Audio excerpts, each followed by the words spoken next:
My son texted me, "Don't come to my wedding. My wife doesn't want to see you." I stared at the screen for exactly 5 seconds. Then I silently closed his bank accounts. I froze his credit cards. I revoked the corporate funding for his startup. The next day, they showed up at my doorstep, screaming. But by then, it was already too late. Before I tell you how I destroyed my own son's financial empire with a single phone call, please let me know where you are watching from in the comments below. Hit like and subscribe if you have ever had to teach an ungrateful family member a lesson they will never forget. I stood in the center of the private fitting room at Masterson's in Helena, Montana. The air smelled of cedar, expensive wool, and old money. The tailor, a man named Giovanni, who had been dressing governors and oil tycoons for 40 years, was on his knees pinning the hem of my trousers. "Mr. Sullivan," Giovanni mumbled through a mouthful of pins, "this Italian silk is exquisite. You will be the most distinguished man at the Plaza Hotel." I looked at my reflection in the three-way mirror. At 73 years old, I still had the shoulders of the linebacker I used to be, and the cold gray eyes of the venture capitalist I became. I looked dignified. I looked like a father ready to watch his only son get married. This tuxedo cost $5,000. I had ordered it specifically for Brandon's wedding in New York City. I wanted to look the part. I wanted to make him proud, even though he had spent the last decade being ashamed of me. My phone buzzed on the velvet bench beside me. It was a singular, sharp vibration that cut through the silence of the shop. "Excuse me, Giovanni." I reached for the phone. The screen lit up with a message from Brandon. My heart did that foolish thing it always did when my son reached out. It jumped with hope. Maybe he was asking if I had booked my flight. Maybe he wanted to know if I wanted to give a toast. I unlocked the screen. The message was long. It was detailed. And it was the blade that finally severed the last cord connecting us. "Dad," it read, "Brittany and I have been talking. We think it is best if you do not come to the ceremony or the reception on Saturday. Brittany has worked very hard on the royal aesthetic of the wedding. To be honest, your presence, your truck, your general style, it just doesn't fit the brand we are trying to project for the magazine coverage. We will send you photos after. Please do not make this complicated. We need this day to be perfect." I read it twice. The first time I felt a physical blow to my chest, as if the air had been sucked out of the room. The second time I felt nothing, absolutely nothing. It was a cold, hollow silence where my love for my son used to be. The royal aesthetic, the magazine coverage, my style. He was talking about me, Conrad Sullivan, the man who had quietly built the financial foundation he stood on. He saw a retired old man in flannel shirts and muddy boots living on a ranch in Montana. He saw a country bumpkin. He did not see the man who had survived the sharks of Wall Street for 40 years. He did not see the man who had anonymously funneled $500,000 into a trust to pay for this very wedding because Brandon wanted to impress his high society friends. Giovanni looked up, sensing the shift in the atmosphere. "Is everything all right, Mr. Sullivan? The fit? Is it uncomfortable?" I looked at Giovanni. I looked at the Italian silk. I looked at the reflection of a man who had just been discarded like a piece of trash by his own flesh and blood. "Stop," I said. My voice was calm. It was the voice I used to use in boardrooms right before I acquired a company and fired the entire management team. Giovanni froze. "Sir." "Take it off," I said. "But sir, we are almost done. The wedding is in 3 days. "There is no wedding," I replied, unbuttoning the jacket. "Not for me." I stepped out of the trousers, leaving them in a pile on the floor. I put on my worn denim jeans. I buttoned my flannel shirt. I pulled on my boots. I was transforming back into the man they despised, but also the man they feared without knowing it. "Cancel the order, Giovanni." "But Mr. Sullivan, you have already paid the deposit. It is non-refundable." Keep it, I said, grabbing my keys. Burn the suit. Or give it to someone who actually has a family that respects him. I walked out of the shop into the crisp Montana air. The sun was shining, but the world looked different now. It looked sharper. The shadows were darker. I climbed into my Ford F-150. It was 10 years old, with a dent on the bumper from a bull I had to wrangle last winter. Brandon hated this truck. He said it was embarrassing. He drove a Porsche in Manhattan, a Porsche that I was technically paying for through a shell company, though he believed his genius business acumen covered the lease. I sat in the driver's seat and looked at the phone again. I did not reply. I did not type out a long, emotional plea asking why. I did not beg. Begging is for people who have no power. I had all the power. I had just chosen not to use it. Until now. I scrolled through my contacts until I found the name I needed. Mr. Goldman. Goldman was my attorney. He was my fixer. He was the only man in New York who knew exactly how much I was worth and exactly where every skeleton was buried. He answered on the first ring.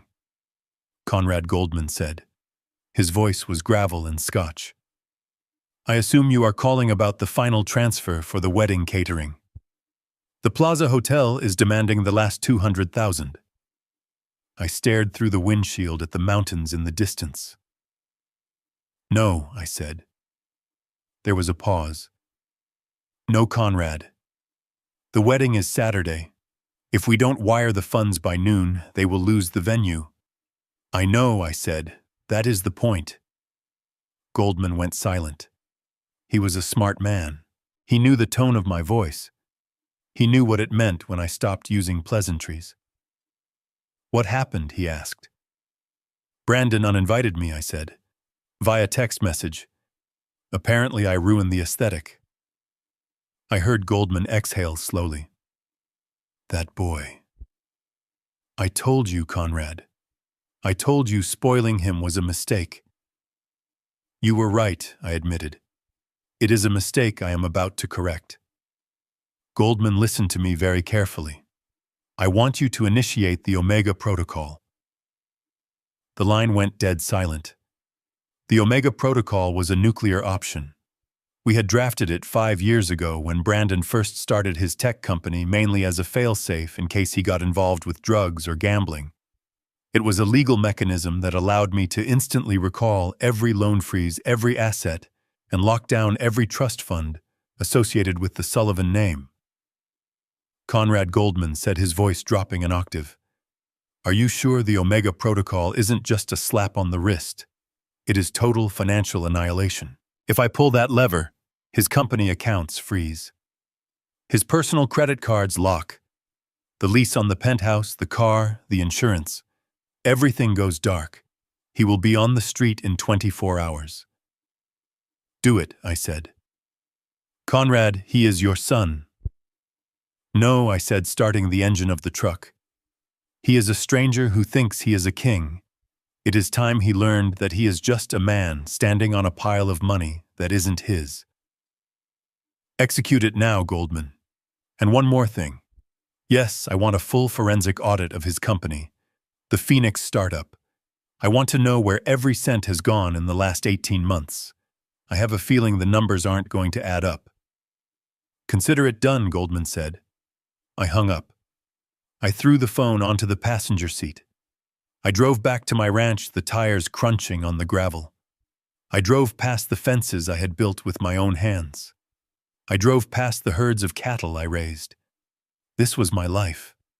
It was real. It was tangible. What Brandon and his wife Brittany lived in was a bubble. A beautiful, shimmering bubble of champagne and Instagram likes. And I had just pulled out the needle. When I got home, I went straight to my study. My ranch house looks rustic from the outside. Log walls, stone chimney, a porch with a rocking chair. But inside my study, it is a different world. I have a secure server rack in the closet. I have 3 monitors on my desk, connected to the Bloomberg terminal. I might be retired, but I never stopped watching the money. I sat down in my leather chair and logged into the administrative back end of the Sullivan Family Trust. This was the main artery. This was the heart that pumped blood into Brandon's life. I watched the screen. Goldman was fast. I saw the status of the accounts changing in real time.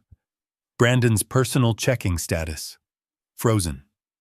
Brandon's Platinum Amex status, suspended, reported stolen. The Phoenix Company operating account status, locked for audit. The wedding fund status, recalled. I leaned back in my chair. The room was silent save for the hum of the computer fans. I thought about Brittany. I had only met her 3 times. She was beautiful in a sharp, manufactured way. She was an influencer, whatever that meant. She spent her days taking photos of coffee cups and handbags. She looked at me like I was something she had stepped in on the sidewalk. She was the one who whispered in Brandon's ear. She was the one who told him they needed a bigger apartment. She was the one who said my truck was ugly. I wondered how she would react when her credit card was declined at the hair salon. I navigated to the transaction history for Brandon's business card. I wanted to see what my investment in his tech company was actually buying. The screen populated with data. I scanned the lines. I expected to see server costs, software licenses, marketing expenses. Instead, I saw chaos. $5,000 at Cartier, $12,000 at a luxury travel agency, $800 at a Michelin star restaurant on a Tuesday, $50,000 to a floral designer. My jaw tightened. This was corporate embezzlement, plain and simple. He was using the seed money I gave him for his business to fund Brittany's lifestyle. He was burning through capital like it was kindling, and he had the audacity to tell me I ruined the aesthetic. My phone buzzed again. It was a notification from the bank app. Attempted transaction $45,000. Vendor, the Diamond Vault, NYC. Status declined. I smiled. A cold, humorless smile. He was trying to buy jewelry. The day after telling his father he wasn't welcome. He was standing in a store right now, holding a diamond, handing over a card that was nothing more than a piece of plastic. I could imagine the scene. The clerk swiping the card, the frown, the second attempt, Brandon's nervous laugh. Try it again. It must be a chip error. The phone buzzed again. Attempted transaction, $45,000. Vendor, the Diamond Vault, NYC. Status declined. Card seized. I took a sip of the cold coffee sitting on my desk. This wasn't just about money. This was about reality. Brandon had lived 32 years without ever hitting a wall. I had smoothed every road. I had opened every door. I had paid every toll. I had created a monster that thought it was a god. Now gravity was turning back on. I spent the rest of the afternoon watching the notifications roll in like a ticker tape of disaster. Attempted transaction $250. Uber Black. Declined. Attempted transaction $4,200. Saks Fifth Avenue. Declined. Attempted transaction $18. Starbucks. Declined. Even his coffee money was gone. The sun began to set over the mountains, casting long purple shadows across the ranch. The house was quiet. I was alone. I was always alone, but tonight, the solitude felt different. It felt heavy with anticipation. I knew what was coming next. They wouldn't call. Not yet. They were too arrogant to believe I did this. They would assume it was a bank error. They would assume it was a hack. They would spend the next few hours screaming at customer service representatives who couldn't help them. Then the realization would set in. They would call Goldman. Goldman wouldn't answer. Then they would look at the calendar. The wedding was in 3 days. They had no venue payment, no flowers, no food, no rings. They would panic, and then they would come to the source. I went to the kitchen and made myself a simple dinner: steak and potatoes. I ate in silence. At 9 p.m., my phone rang. It was Brandon. I let it ring. It rang again immediately. I let it ring. Then Brittany called. I turned the phone over, placing it face down on the table. I went out to the porch and sat in the rocking chair. The night air was cooling down. The stars were coming out, millions of them, bright and indifferent. My father built this ranch with nothing but a loan and 2 hands. He taught me that a man is only as good as his word and his work. He taught me that respect is earned, not bought. I had failed to teach Brandon that. I had given him the fruit without teaching him how to plant the tree. Well, the lesson was starting now. I went to bed early. I slept soundly. The next morning, I woke up at 5 a.m., as I always did. I made coffee. I fed the horses. I checked the fences. By 10 a.m., I was pruning the apple trees in the front orchard. It was peaceful work. Snip, snap, removing the dead wood so the tree could grow stronger. That was when I heard it. The roar of an engine that did not belong in Montana. I looked down the long dirt driveway. A cloud of dust was rising. A car was tearing up the road, driving far too fast for the gravel surface. It wasn't a truck. It was a Porsche Cayenne. Black, shiny, rented mostly likely since his personal car had probably been towed by now. It skidded to a halt in front of the main house, kicking up a storm of dust that coated my apple trees. The doors flew open. Brandon stepped out. He was wearing designer jeans and a t-shirt that probably cost more than my tractor. He looked disheveled. His hair was messy. His eyes were wild. Brittany stepped out from the passenger side. She was wearing oversized sunglasses and heels that were sinking into the dirt. She looked like she was ready to kill someone. I didn't move. I kept my shears in my hand. I snipped a small branch. They marched toward me. They didn't look like a happy couple about to be married. They looked like desperate junkies looking for a fix. Dad, Brandon shouted. He didn't say hello. He didn't apologize for the text. He didn't ask how I was. Dad, what the hell is going on? My cards aren't working.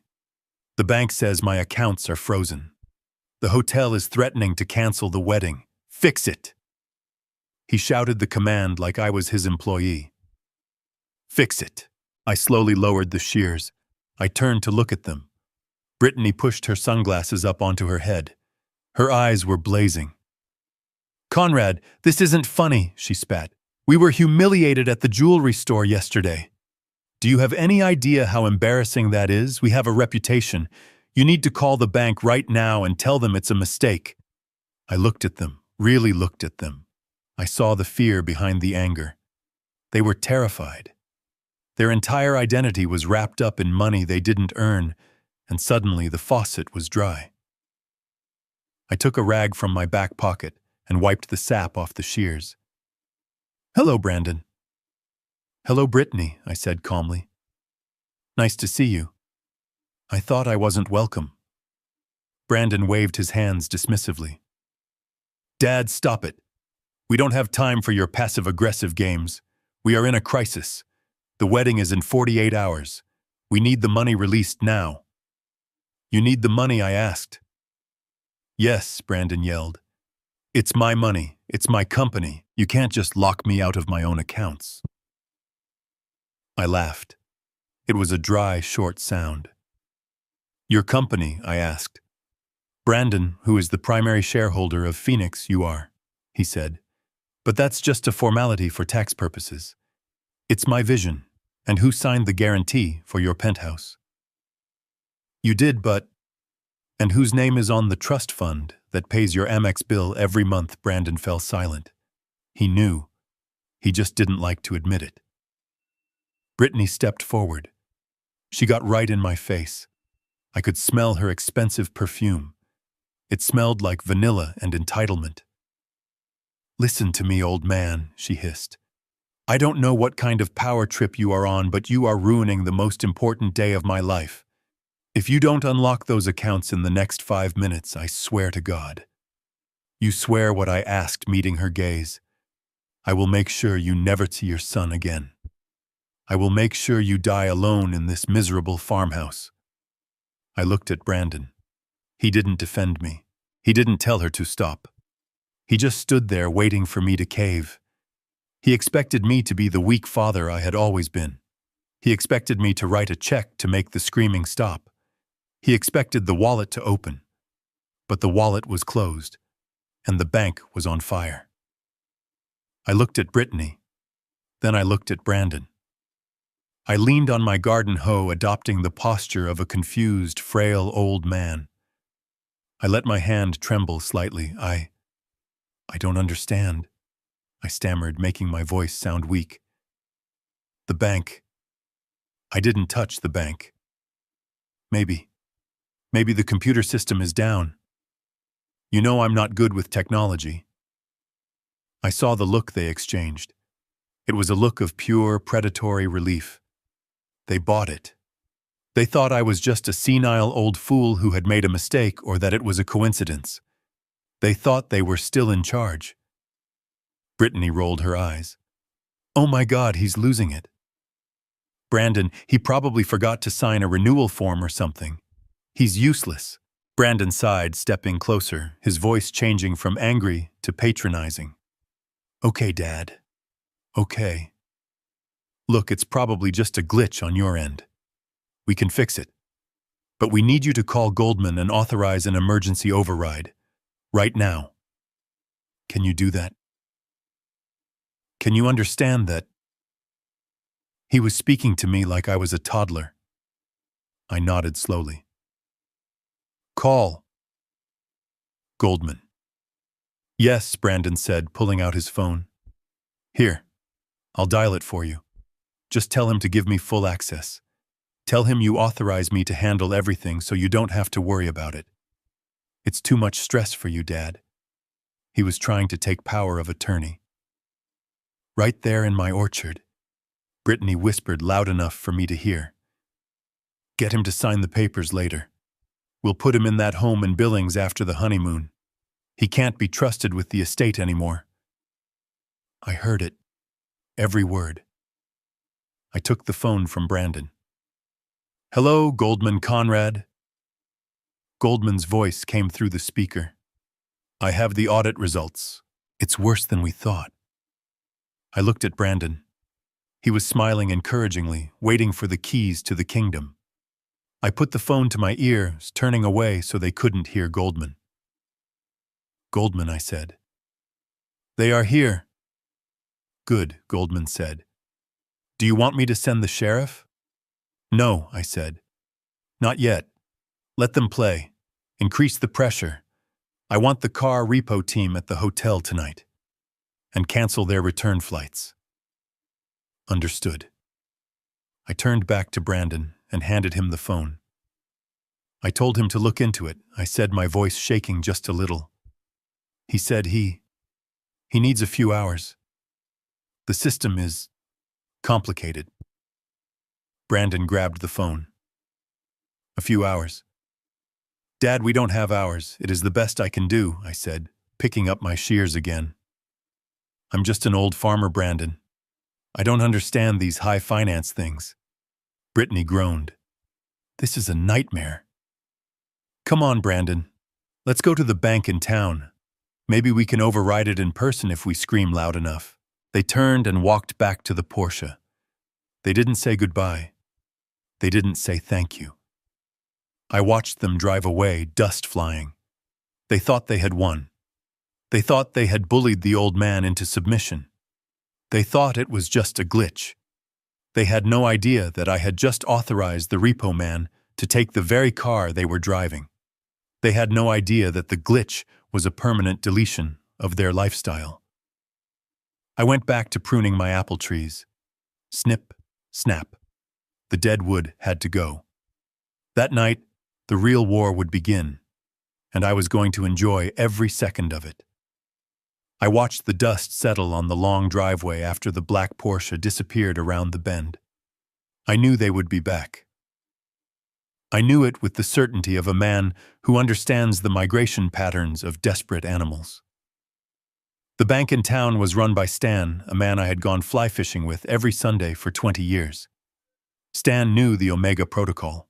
Stan knew that if my son walked in demanding access to the Sullivan Trust without my physical signature, he was to be treated like a stranger with a bad check.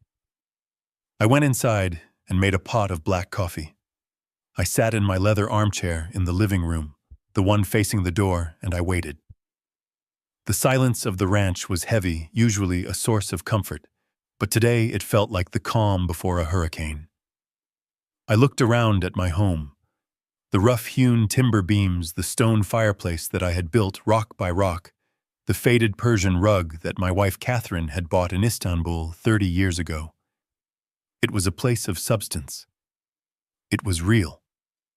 45 minutes later, the roar of the engine returned. This time, there was no hesitation at the gate. The car flew up the driveway, skidding sideways as it braked in front of the porch, crushing a bed of marigolds Catherine had planted before she passed. The front door didn't just open. It was thrown wide with a violence that rattled the window panes. Brandon marched in first. The transformation was complete.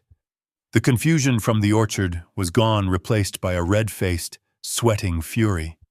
He looked ridiculous in his designer t-shirt and Italian loafers standing on my hardwood floors with mud caked up to his ankles. He looked like a child playing dress-up in a world he didn't understand. Brittany followed him, and she brought the chaos with her. She was screaming before she even crossed the threshold. Her voice was a high-pitched drill that shattered the peace of my sanctuary. She threw her handbag onto the sofa, a bag that cost more than the yearly salary of my ranch hand, and pointed a manicured finger at my face. "You lied to us," she shrieked. Her face was contorted, ruining the expensive Botox work she had clearly had done for the wedding. "You sat there in your garden and played dumb, but you knew exactly what happened." The bank manager laughed at us. He said the accounts aren't just frozen, he said they are flagged for fraud. Fraud, Conrad. Do you have any idea who I am? I took a slow sip of my coffee. I didn't stand up. I didn't raise my voice. I just looked at them. The contrast was almost comical. Here were two people who prided themselves on their image, their brand, their aesthetic. And here they were unraveling in a dusty farmhouse, screaming at an old man in a flannel shirt. Brandon paced the room like a caged tiger. He kicked the leg of the coffee table. "Dad, answer her. Stan said you authorized a full lockdown. He said he couldn't even tell us the balance. He treated me like a criminal. I am the CEO of Phoenix. I need liquidity. I have investors to pay. I have vendors waiting. Investors, I thought. He meant the credit card companies. Vendors, he meant the party planners." I set my coffee cup down with a deliberate clatter. I let my hand shake just enough for them to see. I hunched my shoulders, shrinking myself into the chair. I don't know what Stan is talking about. I mumbled, my voice raspy. I told him to be careful with the accounts. There are so many hackers these days. Maybe he misunderstood. My hearing isn't what it used to be. Brittany let out a groan of pure frustration. She marched over to the fireplace and picked up a framed photo of Catherine. She looked at it with disdain before slamming it face down on the mantel. "He is useless, Brandon," she hissed, not even trying to lower her voice. "Look at him. He is sitting there shaking. He probably told the bank to lock the accounts because he forgot his password again. We are going to lose the plaza because your father is senile." Brandon ran a hand through his hair, destroying his carefully styled look. He looked at me, and for a second I saw a flash of the boy he used to be. The boy who used to ask me for help with his math homework. But then he looked at Brittany, and the boy disappeared. "Dad, listen to me," Brandon said, kneeling beside my chair. He spoke slowly, loudly, as if I were partially deaf. "We need you to sign a paper. It is a power of attorney. It just means that I can go to the bank for you and fix the hacker problem. You don't want the hackers to steal your money, do you?" He was treating me like a child. He was trying to manipulate me with fear using a lie I had fed him. I looked into his eyes. They were empty. There was no love there, just greed and panic. I don't know, son, I stammered. Your mother always handled the papers. Mom is dead, Dad, Brandon said bluntly. The cruelty of it hung in the air. He didn't care that it hurt. He just wanted the signature. You have to sign it. Otherwise, we can't protect the ranch. Brittany stepped closer. The smell of her perfume was overpowering, a cloying scent of vanilla and desperation. She loomed over me, casting a shadow. Sign it, old man, she said. Or do you want us to leave you here to rot? You can't take care of yourself. Look at this place. It's a dump. There is dust everywhere. The roof is probably leaking. You are one bad fall away from dying alone on this floor. She looked around the room with a sneer, judging the life I had built. She didn't see the value of the craftsmanship. She didn't see the memories. She only saw assets to be liquidated. She saw a tear-down property that could fund her lifestyle for another 6 months. Brandon stood up and pulled a folded document from his back pocket. He had come prepared. He must have had this drafted months ago, waiting for the right moment. Here, Brandon said, thrusting a pen at me. Just sign at the bottom. We will take care of everything. We will get the accounts unlocked, we will pay for the wedding, and we will hire a nurse to come look in on you. Maybe we can even find you a nice assisted living facility in town, somewhere with people your own age. Brittany leaned in to whisper to him, but in the quiet of the room, her voice carried perfectly to my ears. Make him sign it now, she hissed. Once the wedding is over, we put him in the state home. We sell this land to that developer from Texas. It's worth at least $2 million for the water rights alone. I heard it. Every syllable. The state home. The water rights. They had already appraised my life and sold it for parts. I took the pen. My hand trembled violently. I held it over the paper. They held their breath. I could feel their hunger. It was a physical thing, a heat radiating from them. They were so close to the finish line. They thought they had won. They thought the old lion had lost his teeth. I dropped the pen. It rolled under the chair. Oops, I said. My fingers. They are so stiff today, Brittany screamed. It was a primal sound of rage. She grabbed a vase from the side table and threw it against the wall. It shattered, sending ceramic shards flying across the room. Pick it up, she yelled at me. Pick it up and sign the damn paper. I looked at the shattered vase. Catherine had made that vase in a pottery class we took together for our 10th anniversary. I slowly looked up at Brittany. I didn't blink. For a fraction of a second, I let the mask slip. I let her see the cold, hard steel in my eyes. I let her see the predator that had eaten companies for breakfast. She froze. She saw it. She stepped back, a flicker of genuine fear crossing her face. What she whispered. But I was already back in character. I slumped forward, clutching my chest. My heart, I wheezed. All this shouting.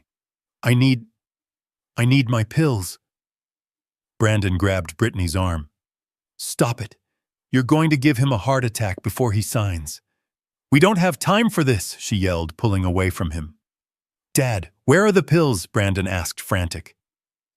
Kitchen, I gasped. Brandon ran to the kitchen. Brittany stood there, breathing hard, her chest heaving. She looked at me with pure hatred.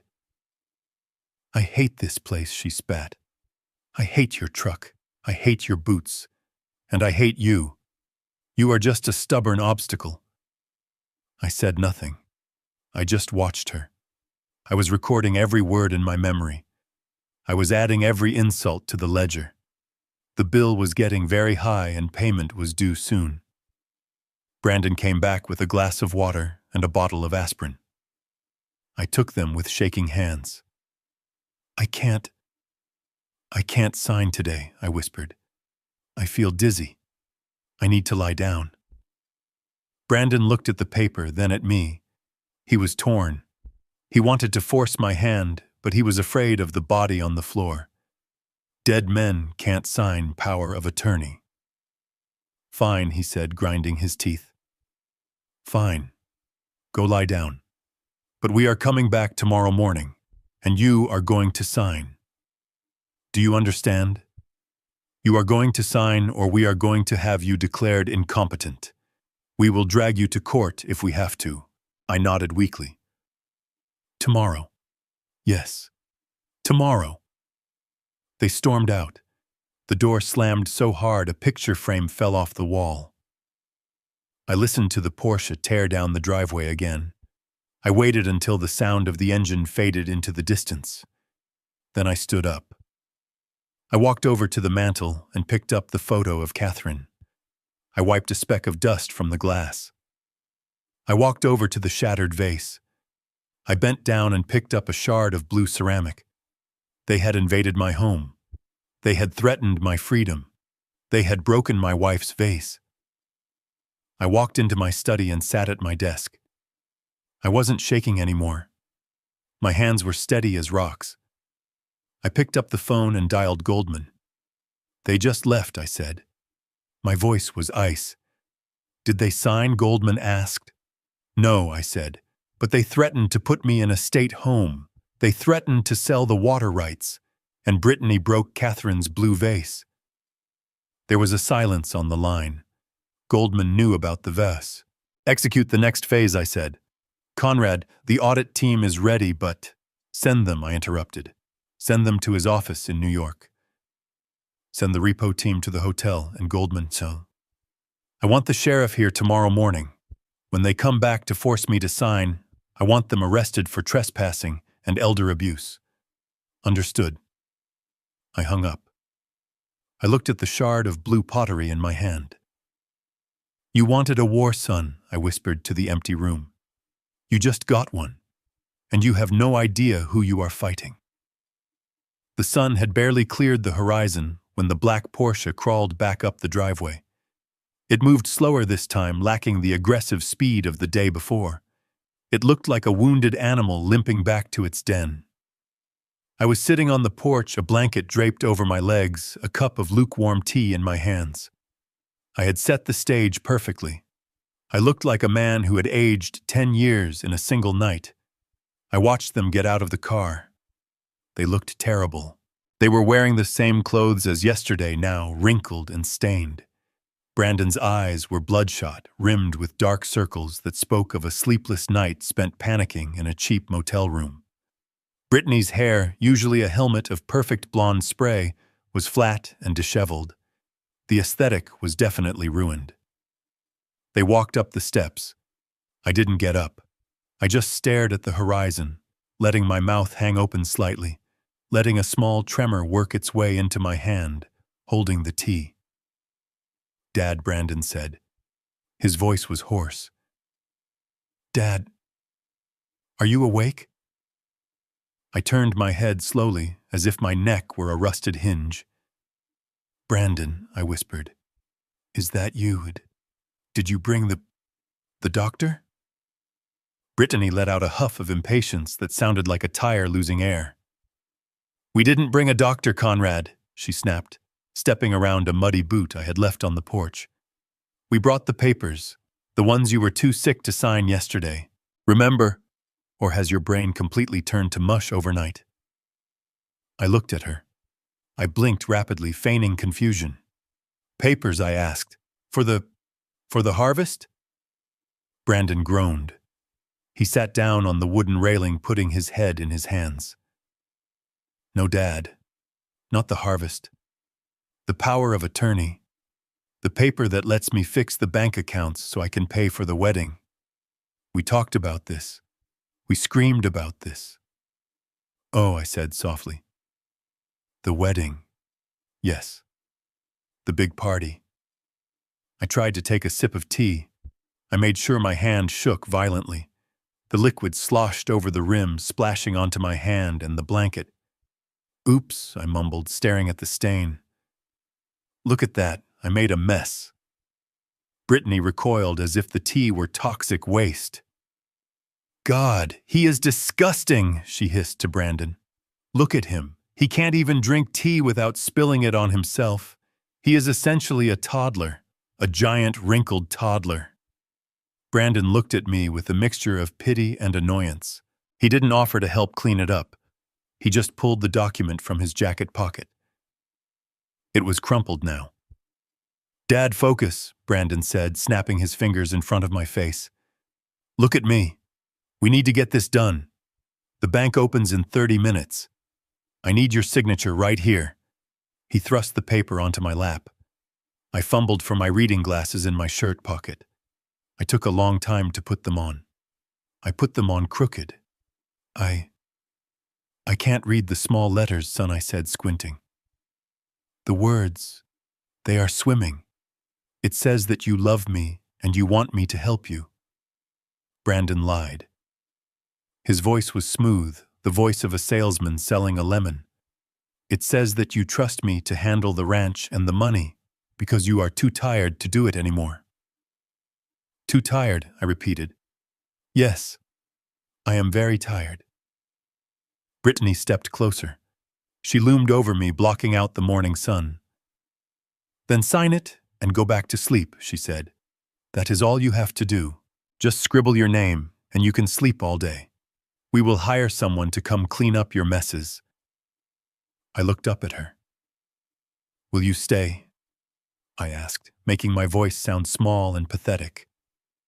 "Will you stay and take care of me?" Brittany laughed. It was a cruel, sharp sound that echoed off the mountains.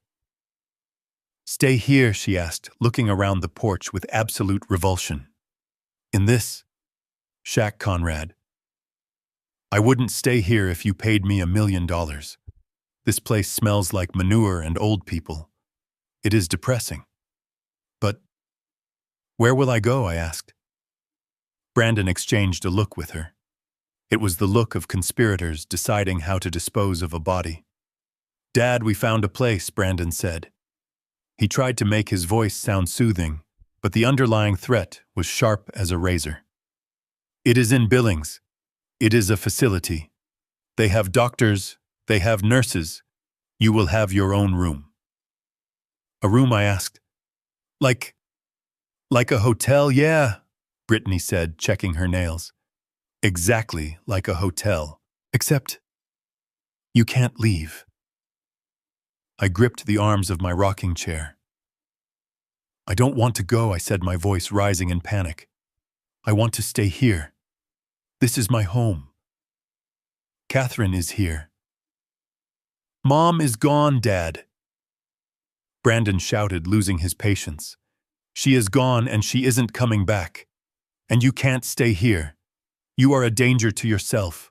Look at you. You are spilling tea. You are forgetting things. What happens when you leave the stove on and burn the whole place down? What happens when you fall and break a hip and no one finds you for 3 days?" He leaned in close. I could smell the stale coffee on his breath. "We are doing this for your own good," he said.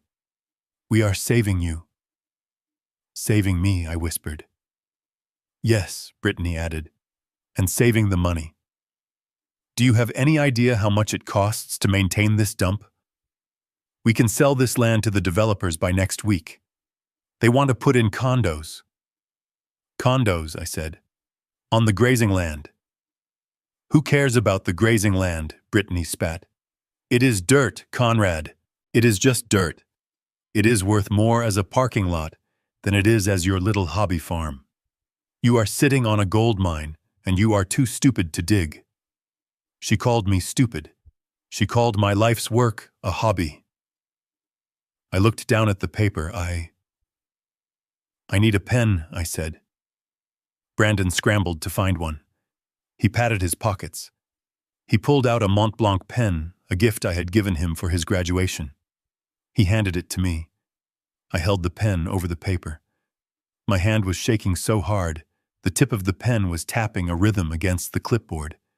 Tap, tap, tap. I can't steady it," I whined. "Oh, for God's sake," Brittany yelled. She grabbed my hand. Her fingers were cold and sharp. She dug her nails into my skin. "Just hold it still," she screamed. She was physically forcing my hand down to the paper. I pulled back. The pen flew out of my hand and skittered across the porch floor, falling through the slats into the dirt below. Brittany screamed. It was a primal, animalistic sound of pure rage. "You useless old fool," she shrieked. She raised her hand as if to strike me. I flinched, shrinking back into the chair. "Don't hit me," I whimpered. "Please." Brandon grabbed her wrist. "Brittany, stop." "Not here. The neighbors might see." "I don't care," she yelled, fighting against his grip. "Look at him. He is doing it on purpose. He is dragging this out to torture us. He is not doing it on purpose. Look at him. He is senile," Brandon yelled back. "He doesn't know what planet he is on." He turned to me.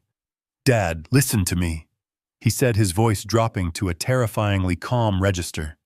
"You are going to sign that paper. I am going to go down into the dirt and get that pen, and you are going to sign. Because if you don't, I am going to leave you here. I am going to walk away, and I am going to turn off the power and the water before I go." I stared at him. You would do that? I have to." "Dad," he said, cold as ice, "you are giving me no choice. You are a burden. You have been a burden my whole life, always judging me, always making me feel small. Well, now you are the small one. Now you need me. And if you want to eat, if you want the lights to stay on, you will sign the rights to the company and the ranch over to me. Today." There it was, the truth. It wasn't about the wedding anymore. It was about the resentment he had carried for years because I made him work for his allowance. It was about the power. Brittany smoothed her hair, regaining her composure. "He is right, Conrad," she said, her voice dripping with venom. "You are a relic.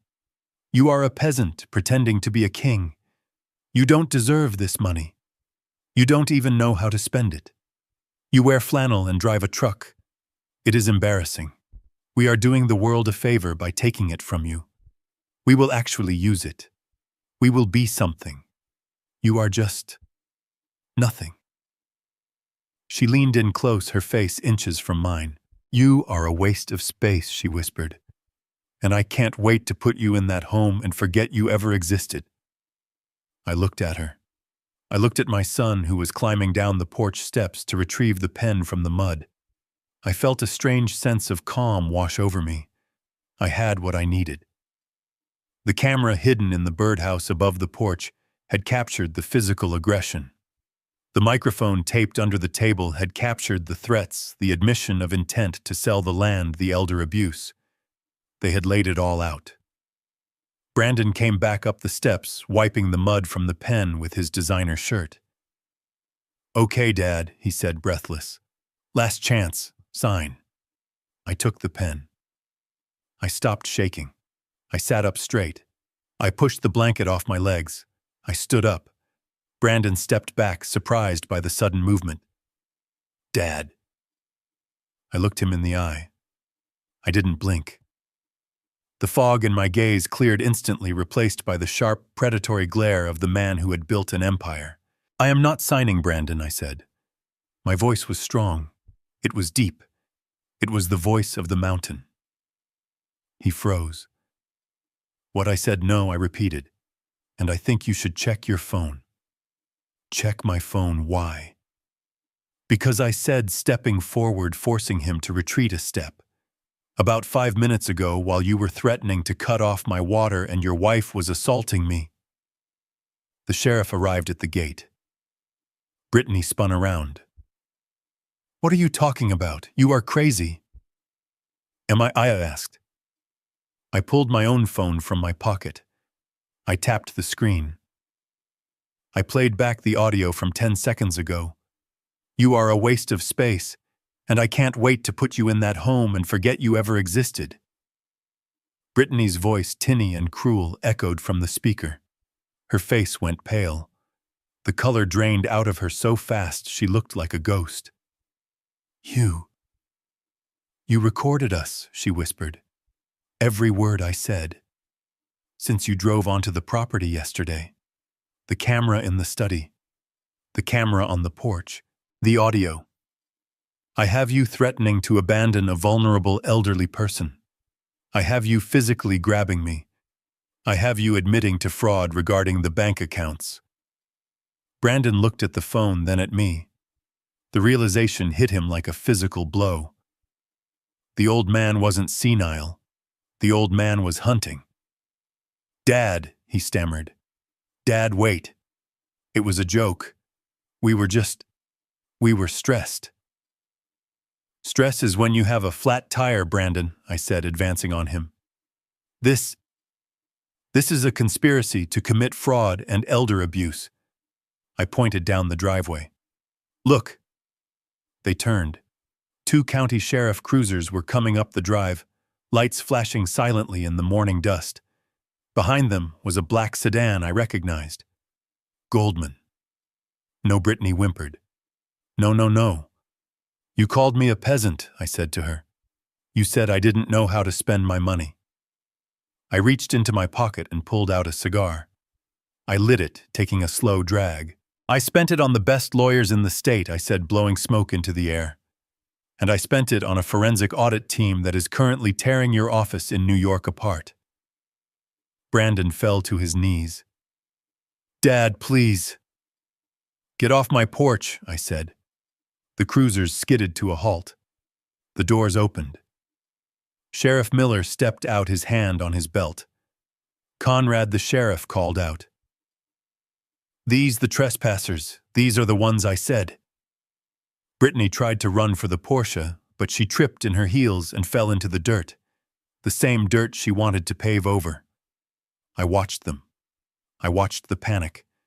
I watched the reality set in. The cat had stopped playing with the mouse. The cat had just closed the trap.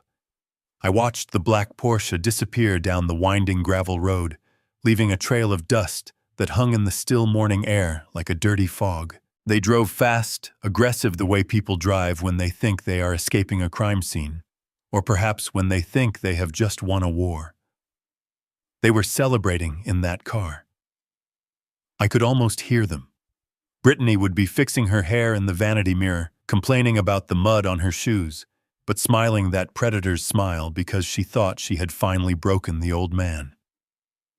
Brandon would be gripping the steering wheel, telling himself that he did what he had to do, that he was the strong one, the decision maker. They were fools. They were children playing with matches in a room full of gasoline, and they had just dropped the lit match on the floor. I stood on the porch for a full minute after the engine noise faded into silence. The birds began to sing again. The wind rustled the leaves of the cottonwood trees. The ranch returned to its natural rhythm, indifferent to the human greed that had just polluted it. Slowly, deliberately, I let the blanket slide from my shoulders to the floor. I stood up. I didn't push myself up with groans of effort. I didn't lean on the railing for support. I stood up with the fluid, powerful motion of a man who still chopped his own firewood every morning. I stretched my back. I felt my spine crack, realigning itself. I rolled my shoulders back. The slump was gone. The hunch was gone. The tremor in my hands, the one that had spilled the tea and dropped the pen, vanished instantly. My hands were steady. They were the hands of a surgeon who was about to perform an amputation. I looked at my reflection in the window glass. The confused, watery eyes of the senile farmer were gone. Staring back at me were the cold, gray eyes of Conrad Sullivan, the man who had shorted the housing market in 2008 and walked away with a fortune while others jumped out of windows. I turned and walked back into the house. I stepped over the shattered remains of Catherine's blue vase. I didn't clean it up. Not yet. I wanted it there. I wanted the reminder. I walked into my study. The air was cool and smelled of old paper and expensive leather. I sat down at my desk, the heavy oak desk that Brandon had once suggested I turn into firewood because it was too bulky. I unlocked my phone. I didn't look at the photos of my grandchildren that I didn't have. I didn't look at the weather report. I went straight to the secure line application. I dialed Goldman. He picked up on the first ring. He always did. Goldman knew that when I called before noon, the world was about to change for someone. "Report," I said. My voice was no longer raspy or weak. It was a low baritone, crisp and commanding. Conrad Goldman said, "The tracking shows they just left your property." "Did they get the signature?" I leaned back in my chair, staring at the ceiling. "No," I said. "They got something else. They got confident." "Explain." "They threatened to put me in a state facility, Goldman. They threatened to sell the water rights to the ranch. And they gave me 24 hours to sign over power of attorney, or they would leave me here to starve." There was a silence on the line. A long, heavy silence. Goldman had been my friend for 30 years. He knew what those threats meant. He knew that in my world, a threat was a contract, and contracts had to be honored. "They crossed the line," Goldman said softly. "They didn't just cross it," I replied. "They erased it. They just signed their death warrant, Goldman. Whatever mercy I was holding back, whatever small part of me that remembered teaching Brandon to ride a bike, it is gone. It died on that porch 5 minutes ago." "What are your orders? Increase the pressure," I said. "I want you to double the speed of the forensic audit. I don't just want to know where the money went. I want to know every single law they broke spending it. I want tax evasion. I want wire fraud. I want misuse of corporate funds. If Brandon bought a stick of gum with company money, I want it in a federal indictment." "Understood. The audit team is already in the server room at his office. We have everything." "Good." "And Goldman, yes, Conrad. The wedding is in 48 hours. They think they are going back to New York to fix the bank glitch and have their party. They think they are going to come back here tomorrow and force me to sign." I lit a cigar, the flame illuminating the hard lines of my face. "I want the venue explicitly canceled. Not just unpaid. Canceled. I want the flowers redirected to the children's hospital. I want the catering donated to the homeless shelter. When they land in New York, I want them to realize that they don't have a wedding. They don't have a company. They don't have a home." I exhaled a thick plume of smoke. "And get the jet ready." "You are coming to New York?" Goldman asked, a hint of surprise in his voice. I looked at the shattered vase in the other room. "Yes," I said. "I have a wedding to attend. Or rather, a funeral for their lifestyle. I want to see the look in their eyes when they realize the peasant they mocked owns the sky they are flying in." "Consider it done, Mr. Sullivan." I hung up the phone. The screen went black. I sat there for a moment in the silence of my ranch. The game of cat and mouse was over. The mouse had escaped the trap one last time, thinking it was clever. But the mouse didn't know that I had just locked the doors to the house, and I was coming for them. I sat in my study, the only light coming from the 3 monitors on my desk and the glowing ember of my cigar. Outside, the Montana night was absolute, a blanket of silence that covered the ranch. But inside my headphones, it was mid-morning in Manhattan, and the noise was deafening. I had tapped the security system of the Phoenix startup offices 3 years ago. I told myself it was due diligence, a way to protect my investment. In reality, it was because I never trusted Brandon to run a lemonade stand, let alone a tech company. For years, I had listened to the banal chatter of his office. I heard them playing ping pong when they should have been coding. I heard them ordering sushi on the company card. I heard Brandon bragging to his employees about deals that didn't exist and revenue streams that were pure fiction. Today, the audio feed was different. Today, I was listening to an execution. The Phoenix office was located in a converted loft in Soho. I paid $40,000 a month for that space. It had exposed brick walls, a kombucha tap in the kitchen, and beanbag chairs in the conference room. It was a playground for children pretending to be businessmen. Through the high-fidelity microphones, I heard the elevator ding. It wasn't the usual single chime of a delivery guy or a client. It was a constant rhythmic chiming. Ding, ding, ding. Multiple elevators opening at once. Then came the sound of footsteps, hard leather-soled shoes on polished concrete, not the squeak of sneakers.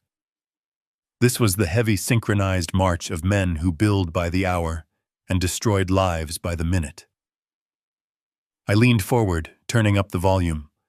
I heard the receptionist, a young girl named Sarah, who spent most of her time planning her weekends. "Can I help you?" Sarah asked, her voice trembling slightly. "You can't just walk in here. This is a private office." Then I heard the voice of the lead auditor. His name was Mr. Stone. Goldman had handpicked him. Stone was a forensic accountant who had dismantled cartels and corrupt hedge funds. He didn't care about feelings. He cared about ledgers. "We are not guests," Stone said. His voice was calm, projecting easily across the open-plan office. "We are the auditors for the Phoenix Capital Trust. Everyone needs to step away from their computers immediately. Do not touch your keyboards. Do not touch your phones. Place your hands on the desks where we can see them." I heard the sudden, chaotic rustle of movement. Chairs scraping back, murmurs of confusion, the sound of a ping-pong ball dropping to the floor and bouncing away into silence.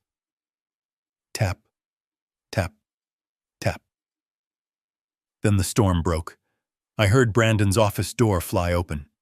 He must have stormed out, probably trying to look authoritative in front of his team. "Excuse me," Brandon shouted. "Who the hell are you?" "Get out of my office, Sarah. Call security." "There is no security." Mr. Sullivan Stone replied. We dismissed them in the lobby. "I am Mr. Stone. I represent the primary shareholder and creditor of this company. We are here to conduct an emergency forensic audit and asset seizure." Asset seizure. Brandon laughed.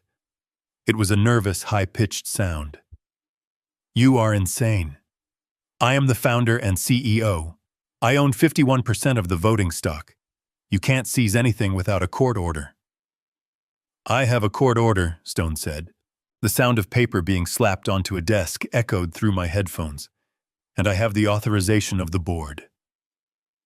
"I am the board," Brandon screamed. No, Stone corrected him. "You are the manager. The board is the Sullivan Family Trust, and the trust has voted to remove you effective immediately, pending an investigation into gross embezzlement and misuse of corporate funds." I took a drag of my cigar. The smoke curled around the screen, showing the bank logs. "What embezzlement?" Brandon sputtered. "I built this place. I have investors."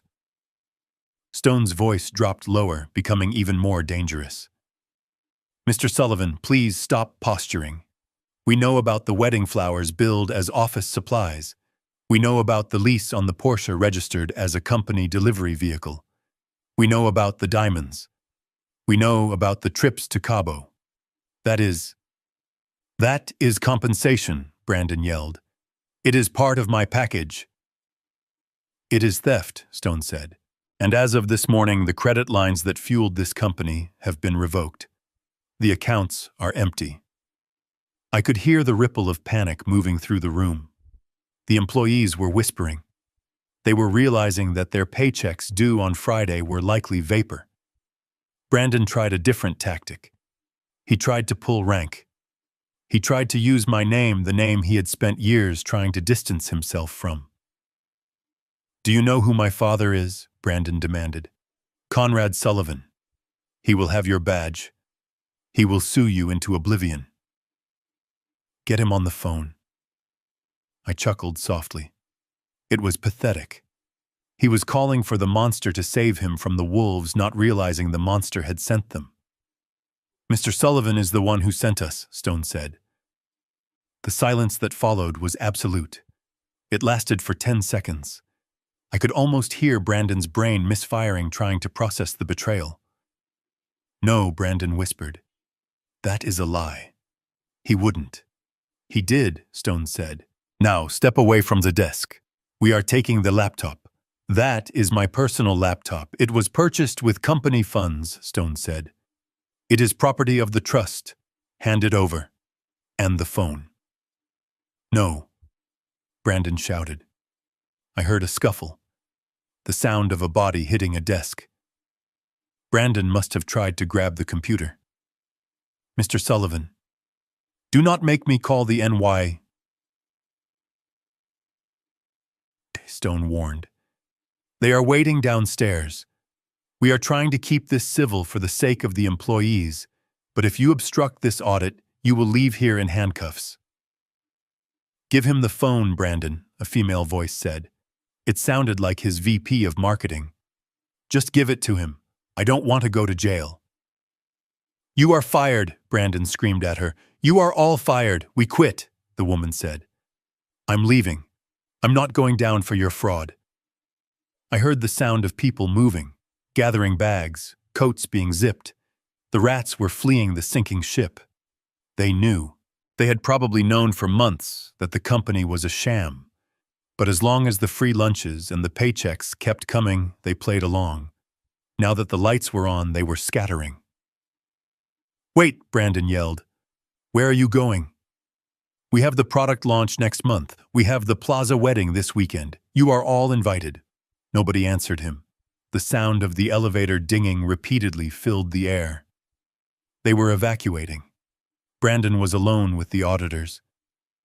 I listened to Stone giving orders to his team. Start imaging the hard drives. Tag everything. Furniture, electronics, art. I want a full inventory by noon. You can't do this. Brandon was sobbing now. His arrogance had dissolved into tears. This is my life. I built this. You built nothing, Stone said coldly. You spent. There is a difference. I heard the sound of drawers being ripped open. I heard the sound of adhesive labels being slapped onto monitors. Mr. Stone, one of the auditors, called out. We found the safe in the back office. It is open. What is inside? Stone asked. Empty, the auditor replied. Just some receipts for a yacht rental, Brandon Stone said. Where is the petty cash fund? The ledger shows $10,000 withdrew yesterday. I needed it, Brandon stammered. For incidentals. You mean for the wedding, Stone said. I didn't have a choice, Brandon cried. My cards were frozen. I had to pay the deposit. So you stole cash from the office safe, Stone summarized. That is larceny, Mr. Sullivan. It is my money. It hasn't been your money for a long time, Stone said. I reached out and turned the volume knob down slightly. The sobbing was getting repetitive. I had heard enough. The Empire of Phoenix was nothing but ash. I looked at the clock on my computer. It was almost noon in New York. Brandon was standing in an empty office surrounded by men cataloging his failure. He had no phone. He had no computer. He had no staff. And he had just realized that his father wasn't a safety net. His father was the ground, and he was falling toward it at terminal velocity. I could imagine him looking out the window at the Manhattan skyline. He probably felt like the city was rejecting him. He probably felt like the victim. He still didn't understand. He thought this was cruelty. He didn't see that it was surgery. I was cutting out the rot before it killed the host. But the surgery wasn't over. I picked up my secure phone. I dialed Goldman. Status, I asked. We have control of the physical premises, Goldman said. Stone says the books are a disaster. It is a Ponzi scheme, Conrad. He was paying old debts with new loans. If you hadn't stepped in, the SEC would have been knocking on his door in 6 months. I saved him from federal prison, I said. He should thank me. He is not thanking anyone right now, Goldman said dryly. He is currently sitting on the floor of the lobby crying. He asked to use an auditor's phone to call his wife. Did you let him? Yes. We thought it would be illuminating for you. I switched the audio feed. I toggled from the room microphone to the tap on the auditor's cell phone that Goldman had set up. I heard the dial tone. Then I heard Brittany answer. She didn't say hello. Did you fix it? She demanded. Her voice was tinny and sharp. I am at the spa and my card was declined for the facial. It was humiliating, Brandon. I had to use my emergency cash. Did you get the old man to sign? Brandon sniffed. Brittany, it's over. What do you mean it's over? Did he die? No, Brandon sobbed. He sent a team. They are here. They took the company. They took my laptop. They took everything. They said Dad owns it all. There was a silence on the line. A long, calculating silence. I could hear the gears turning in Brittany's head. She wasn't worried about Brandon. She was assessing the damage to her own position. They took the company. She asked, her voice dropping. So, you have no money? I have nothing, Brandon whispered.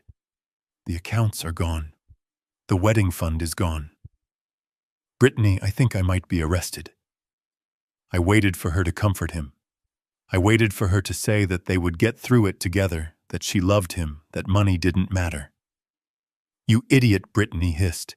You absolute useless idiot. You told me you had it under control.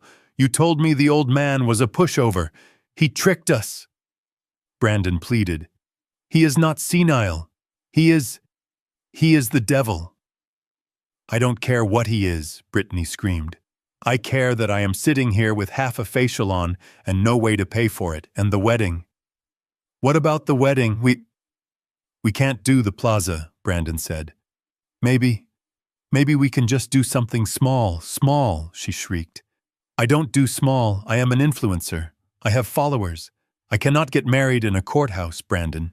Brittany, please, I need you. I'm scared. I heard a click. Then the dial tone. She had hung up on him. I leaned back in my chair and took a long, slow drag of my cigar. The smoke drifted up toward the ceiling beams. So that was the strength of their love. It couldn't withstand a declined credit card. It crumbled at the first sign of rain. I looked at the monitor. The audio feed from the office was just background noise now. I tapped the screen, switching to a different frequency. This one was connected to a bug I had placed in the penthouse apartment months ago, disguised as a smoke detector. I wanted to hear what Brittany did next. I wanted to hear the sound of a rat looking for a new ship. I didn't have to wait long. I heard the door of the penthouse open. She must have run home from the spa. I heard the sound of heels clicking frantically on the marble floor. I heard zippers. She was packing. Then I heard her dialing a number. Hey, baby, she said. Her voice was completely different. It was sultry. It was soft. It was the voice she used to use on Brandon before she got the ring. I heard a man's voice on the other end. It was muffled, but I recognized the tone. Arrogant. Wealthy. Brittany, the man asked. I thought you were getting married this weekend. Change of plans, she purred. It turns out Brandon isn't who I thought he was. He is unstable and broke. I was thinking, are you still going to Saint-Tropez next week? I closed my eyes. It was exactly what I expected, and yet it still stung. My son had thrown away his relationship with his father for a woman who was already booking her next flight before his tears were dry. I opened my eyes. I looked at the photo of Brandon on my desk. He was 5 years old, sitting on a pony, smiling at me. I am sorry, son, I whispered, but you need to see this. You need to burn so you can grow back. I picked up my phone. Goldman, I said. I'm here. Is the jet fueled? Yes. Teterboro Airport. Ready when you are. Good, I said. I'm coming to New York. I have a wedding to crash, and I think I need to bring a date. A date? Goldman asked. Yes, I said. I think I'll bring the sheriff, and maybe a few auditors. I stood up and walked out of the study. I went to the closet and pulled out the tuxedo, the one I hadn't canceled, the one I had saved. I brushed the dust off the shoulders. It was time to suit up. The finale was going to be spectacular. I switched the audio feed from the sobbing ruins of Brandon's office to a different frequency. This one was crisper, quieter. It was the feed from the listening device I had planted inside the smoke detector in the master bedroom of the penthouse. I paid the rent on that apartment. $25,000 a month for a view of Central Park that Brandon was never home to see, and Brittany didn't appreciate. Technically, Brittany wasn't in the penthouse yet. She was currently making a scene at L'Eclat, a spa on Madison Avenue, where a facial cost more than a mortgage payment. I didn't have a camera in the spa, but I didn't need one. I had the transaction logs on my center monitor. Attempted charge $850. Status declined. Attempted charge $850. Status declined. Attempted charge $100. Status declined. She was trying smaller amounts now. She was desperate. I leaned back in my leather chair, imagining the scene. The receptionist, probably a young woman with perfect skin and a polite smile, whispering that there was a problem with the card. Brittany with green goop on her face and a towel wrapped around her head, raising her voice. "Do you know who I am? My husband owns Phoenix." The phone in the penthouse rang. It was the landline. Nobody called the landline unless it was the doorman or an emergency. I listened to the answering machine pick up. "Mrs. Sullivan, this is the manager at L'Eclat. We have a situation. You left the premises without settling your bill. We understand there might be a bank error, but we need you to return immediately, or we will have to file a theft of services report with the NYPD. We have your driver's license on file." I smiled. She had run. She had actually run out of the spa like a teenager dining and dashing at a diner. 10 minutes later, the front door of the penthouse slammed open. The audio spike made me wince. I switched to the living room bug. She was alone, but she was making enough noise for a regiment. I heard her heels clacking violently on the marble floors. She was breathing hard, short, panicked gasps. She was pacing, back and forth. Back and forth. I heard the sound of a zipper. She was opening her purse. Then the sound of objects being thrown onto a glass table. Keys, phone, and a handful of plastic cards. "Work," she screamed at the empty room. "Just work, you stupid pieces of plastic," I heard her tapping on her phone. She was likely checking her banking app. I could have told her what she would find. Zero. Or rather a negative balance, since I had called in the personal loan. I floated them for the furniture last year. She let out a guttural scream of frustration. It was the sound of a woman who had built her entire identity on a foundation of other people's money, suddenly realizing she was standing in quicksand. Then the silence returned. But it was a busy silence. I heard the rustle of fabric. I heard the distinct sound of a suitcase being dragged from a closet. She wasn't waiting for Brandon. She wasn't planning to stand by her man while his empire burned. She was evacuating. I heard drawers being ripped open. She was packing jewelry. I hoped she kept the receipts because the Cartier bracelet she was likely shoving into her bon was about to be reported as stolen property by the Phoenix liquidation team. Then she stopped. I heard her pick up her phone again. She dialed a number. I checked the call log on my screen. It wasn't Brandon. It wasn't her mother. It was a number with a Miami area code. I turned up the volume. "Pick up," she whispered. "Pick up, pick up, pick up." The line connected. "Hello," a man's voice. Deep, bored, background noise of wind and maybe a boat engine. "Julian, it's me. Brittany." Her voice had changed completely. Gone was the shrill, demanding harpy who had screamed at me on my porch. In its place was a purring, seductive kitten. It was a voice designed to manipulate. "Brittany," the man said, "I thought you were getting married this weekend. I was just looking at your Instagram." "The plaza, right?" Brittany laughed. It was a brittle, fake sound. "Oh, that," she said. "Yeah, about that. Listen, Julian, I made a mistake. A huge mistake. Brandon, He isn't who I thought he was. What do you mean he is unstable, Julian? He is having some kind of mental breakdown. He lied to me. He told me he owned his company, but it turns out he is just an employee. And his father is this psycho farmer from Montana who controls everything. It is a nightmare. I don't feel safe. I took a puff of my cigar. Psycho farmer. I liked that. It had a ring to it. So what are you saying? The man asked. Is the wedding off? The wedding is a disaster waiting to happen, she said, her voice dropping to a conspiratorial whisper. I can't marry him, Julian.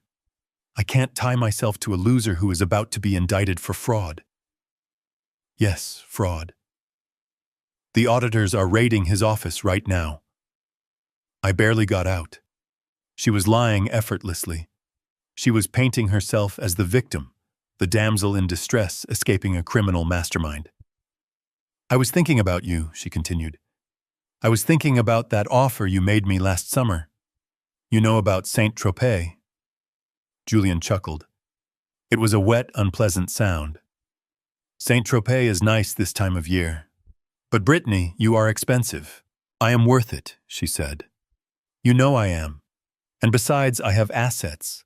I have jewelry. I have information. Information about Phoenix, she said. I know where Brandon keeps his client lists. I know his passwords. I know things that your competitors would kill for. If I leave him, I can bring that with me. A little dowry. I froze. My hand tightened around the cigar. She wasn't just a gold digger. She was a corporate spy. She was offering to sell my son's intellectual property, my property, to a competitor in exchange for a plane ticket and a seat on a yacht. This wasn't just betrayal. This was a felony. Julian was silent for a moment. Client lists.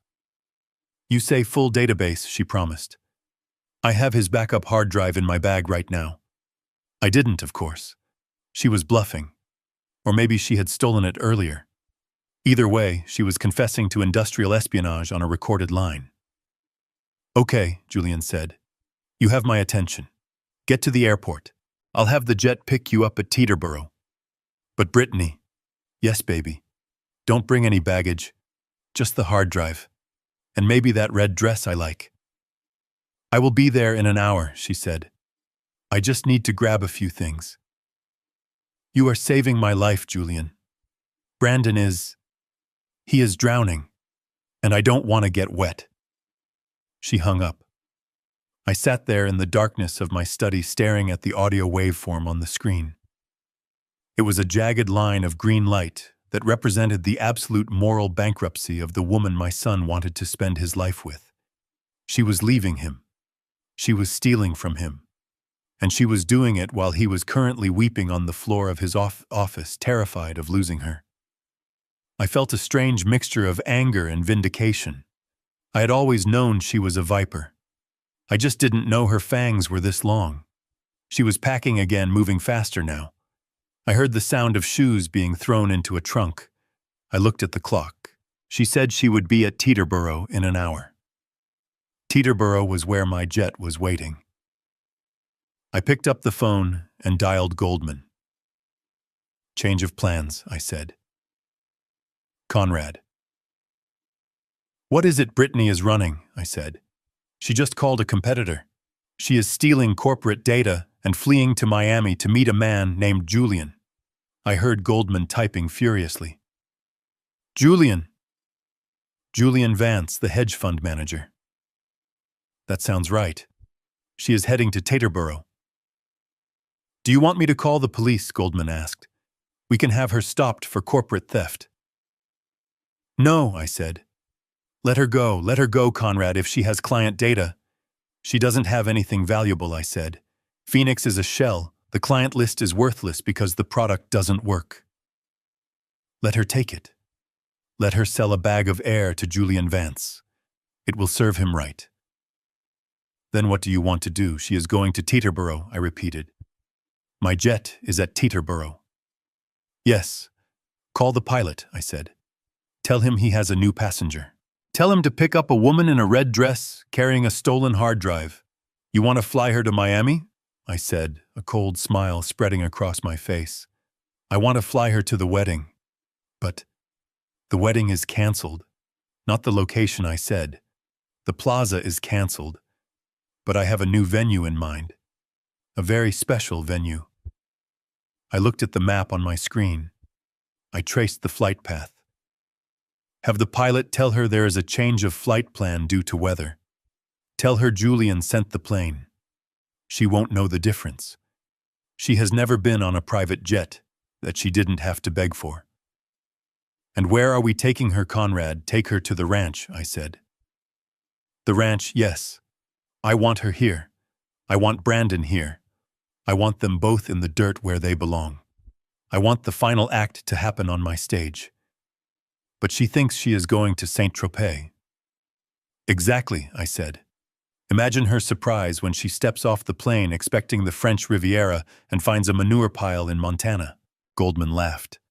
It was a rare, dry sound. You are a cruel man, Conrad. I am a father, I said, and I am teaching a lesson. Make the call. I hung up. I listened to Brittany zipping up her suitcase. She was humming. She was actually humming. She thought she had pulled off the heist of the century. She thought she was trading up.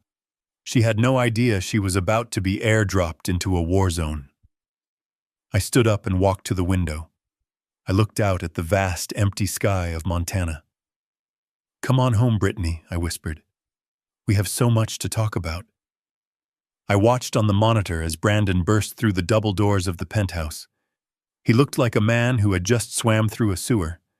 His designer suit was soaked with sweat. His tie was undone and his eyes were wide with the manic energy of a cornered rat. He had run all the way from Soho. He had no money for a taxi and his Uber account was suspended. He had run 40 blocks in Italian leather shoes to get to the only sanctuary he had left. But there was no sanctuary. There was only a war zone. The living room looked like it had been hit by a mortar shell. Brittany wasn't packing anymore. She was destroying. She stood in the center of the room holding a golf club, my golf club, a vintage driver I had left there years ago. She swung it with terrifying precision. Smash! The 70-inch television screen exploded in a shower of sparks and glass. Smash!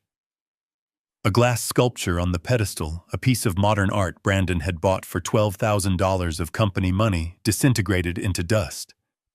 Brandon froze in the doorway, chest heaving. Brittany, he wheezed.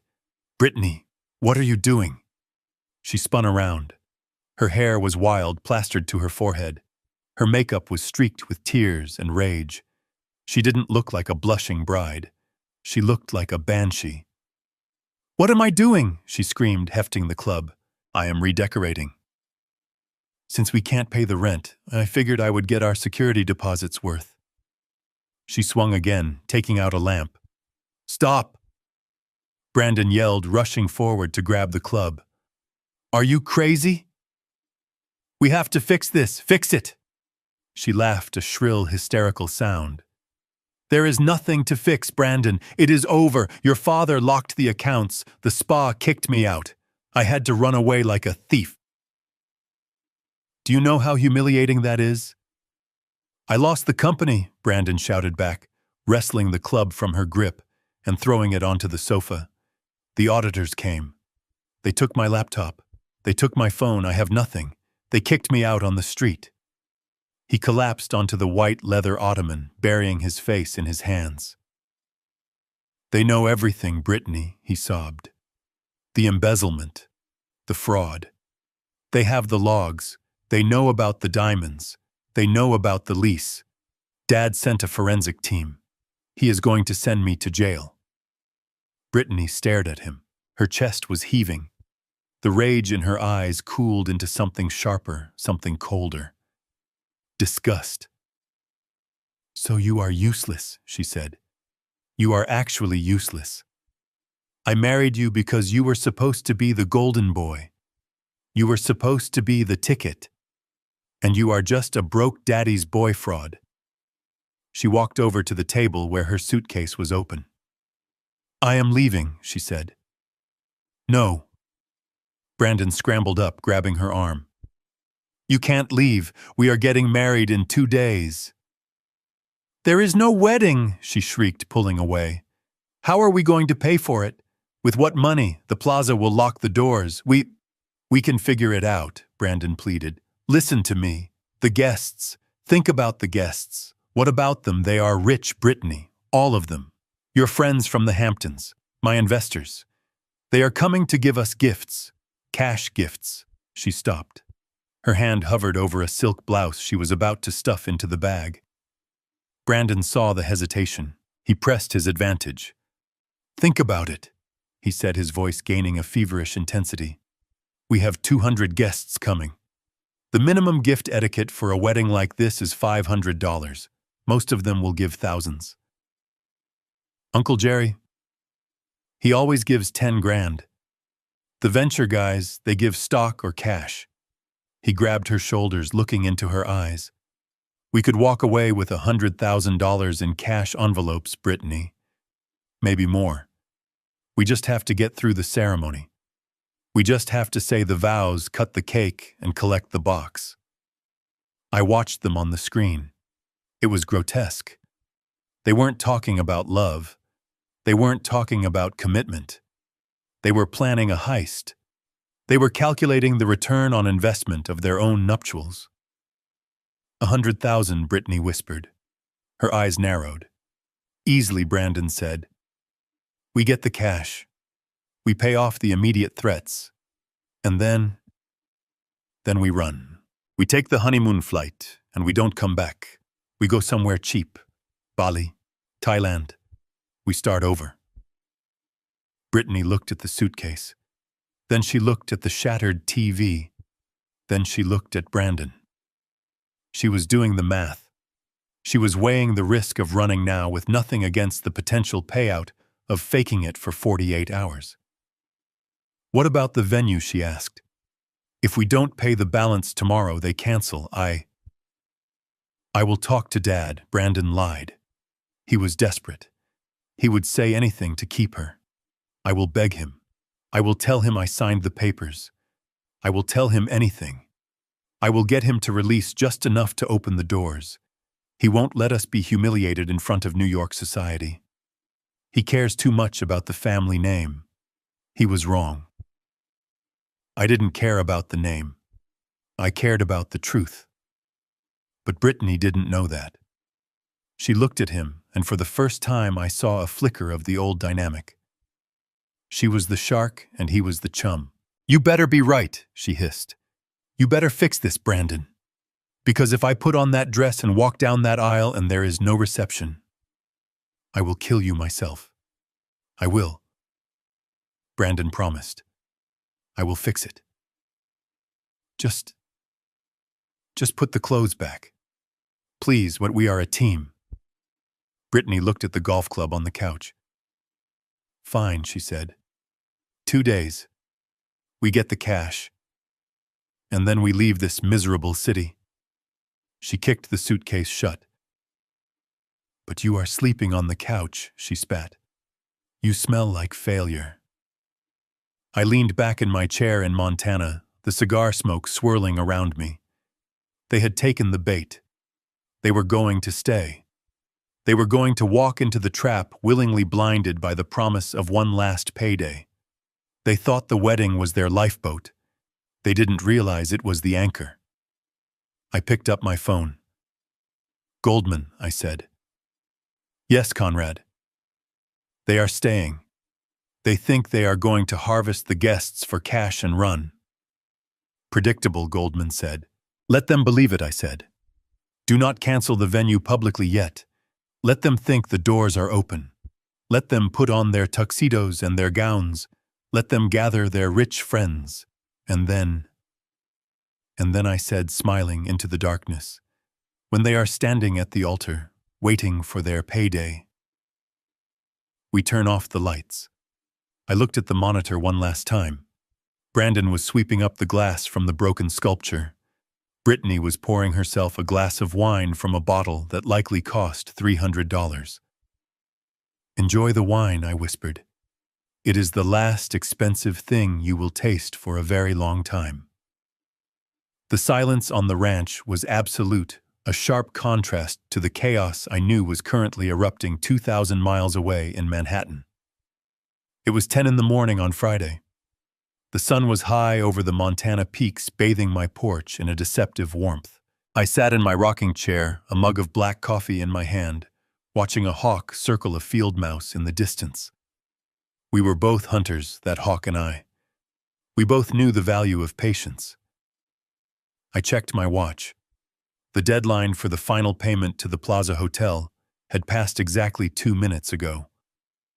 The wire transfer I had scheduled to cancel the one Brandon was banking his entire social existence on had officially failed. I didn't have to wait long. My phone began to vibrate on the small wooden table beside me. It wasn't a ringtone. It was the sound of a lifeline being severed. It was Brandon. I let it ring 3 times. I took a slow sip of coffee. I wanted him to sweat. I wanted him to stare at the phone screen, praying that the father he had discarded would pick up and save him. On the 4th ring, I answered. "Hello," I said. My voice was calm, detached, the voice of a man who had already moved on. "Dad," Brandon screamed. His voice was a high-pitched frequency of pure terror. It wasn't the voice of a CEO. It wasn't the voice of a man. It was the voice of a child who had lost his mother in a crowd. "Dad, you have to help me, please. I am begging you." I leaned back in the chair. "What is it, Brandon?" I asked. "I am busy. I have fences to mend." "The Plaza," he shrieked. "They just called. The manager. He said the payment bounced. He said the account is locked. Dad, they canceled the wedding. They canceled it. They are locking the ballroom doors. They are taking down the flowers." I closed my eyes, savoring the image. I could see the staff at the Plaza, efficient and ruthless, rolling up the carpets and putting away the crystal. "That is unfortunate," I said. "Unfortunate," Brandon yelled. He was hyperventilating. "Dad, the guests are flying in. The investors are coming." "Brittany. Oh God. Brittany is going to kill me. She is in the other room trying to put on her dress she doesn't know yet. If I tell her the venue is gone, she will leave me. She will actually leave me." I stayed silent. I let his panic fill the empty space on the line. "Dad, fix it. You have money. I know you have money. Wire them $1 million. Wire them anything. Just get the doors open." "I cannot do that, son," I said slowly. "Why? Why are you doing this to me? I am not doing anything." I lied smoothly. "You and your wife called the sheriff on me yesterday. You tried to have me committed. My lawyers have advised me to freeze all activity until the investigation is complete. My hands are tied." "No." Brandon sobbed. "No, no, no. Dad, forget the lawyers. Forget everything. I am sorry. I am so sorry. Just pay the hotel. I will sign anything you want later. Just save me." He was bargaining with chips he didn't have. He was promising things he couldn't deliver. "I don't have access, Brandon," I said. "Goldman locked it all down. It will take weeks to unravel." There was a sound of glass breaking on his end of the line. He must have thrown something.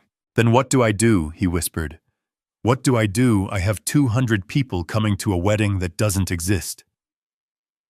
I took a puff of my cigar. This was the moment. This was the needle threading the eye. "Well," I said, my tone shifting, becoming thoughtful, almost helpful. "If you really want to get married, if it is really about the love and not the party—" "It is about the party," Brandon snapped. "But we have to have something. We have to have a place." I hesitated, letting the tension build. "I might know a place," I said. "A place, the Plaza, the Ritz." It is not a hotel, but it is available. And I know the owner. I think I can call in a favor and get you the space for free. Free, Brandon asked. Hope, pathetic and desperate, crept back into his voice. Where is it? Is it a loft? A warehouse industrial chic is very in right now. It is. Rustic, I said. Very authentic. Rustic. Like a barn. Barn weddings are okay. Brittany might go for a rustic upscale vibe. Where is it upstate? It is in Queens, I said. Queens. Brandon sounded horrified, but then desperation took over. Okay. Queens. Fine. We can spin it. We can say it is an edgy outer borough experience. What is the name of the venue? It is called Rusty's, I said. Rusty's. That sounds… Is it a speakeasy? Something like that, I said. It is an old establishment. Very private. I can make a call. I can get the keys. It is empty right now. You can bring your own catering. You can bring the flowers. You just need to redirect the guests. Brandon was breathing hard. I could hear his brain working, trying to construct a lie that would sell this to Brittany. Okay, he said. Okay. We can do this. We can say the plaza had a gas leak. Yes, a gas leak. We had to move the venue last minute to an exclusive underground location. Rusty's. It sounds exclusive. Dad, call the guy. Get us in. I will make the call, I said. But Brandon, yes. You are on your own for the setup. I am just getting you the door. You have to walk through it. I will. I will do anything. Just get me the address. I gave him the address. It was an address I knew by heart, but not because it was an exclusive venue. Thank you. Dad, Brandon breathed. Thank you. You saved my life. He hung up. I sat there staring at the phone. He had thanked me. He had thanked me for handing him an anvil while he was drowning. I dialed Goldman. The venue is set, I said. Conrad, Goldman said, sounding weary. You aren't really sending them to Rusty's, I am. That place has been condemned for 3 years. It was a biker bar before the health department shut it down for a rat infestation. I know, I said. I own the deed. I bought it to tear it down and build a warehouse, but I never got around to it. It has no electricity, Conrad. It has no running water. The roof leaks. It is perfect, I said. But the guests, Goldman started. The guests are vultures, I interrupted. They are coming for the free champagne and the networking. They deserve to see exactly what kind of man Brandon is without my checkbook. Did you unlock the doors? I sent a property manager over there an hour ago to cut the padlock, I said. The key is under the mat. Goldman sighed. You are writing a tragedy, Conrad. No, I said, standing up. I am writing a comedy, and the punchline is landing tomorrow. I walked into the house and went to my closet. I packed my bag, my tuxedo, my dress shoes, a flask of very expensive scotch. I walked out to the truck and drove to the airfield. The jet was waiting, a sleek silver bird that would carry me to the scene of the crime. As I flew over the country watching the patchwork of fields turn into the gray sprawl of the city, I thought about Brandon. Right now, he was lying to his wife. He was telling her about the gas leak at the plaza. He was selling her on the exclusive, edgy vibe of Rusty's. He was loading boxes of expensive flowers into a rented van because he couldn't afford a delivery service. He was fighting for his life.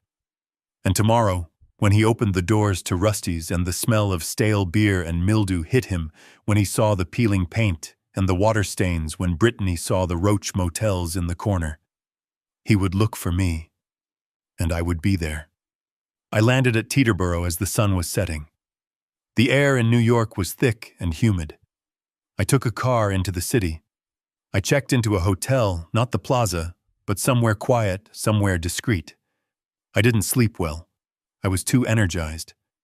I spent the night looking out at the city lights, knowing that somewhere out there in a dark corner of Queens, my son was trying to turn a pumpkin into a carriage with nothing but desperation and lies. The next morning, the day of the wedding, I dressed slowly.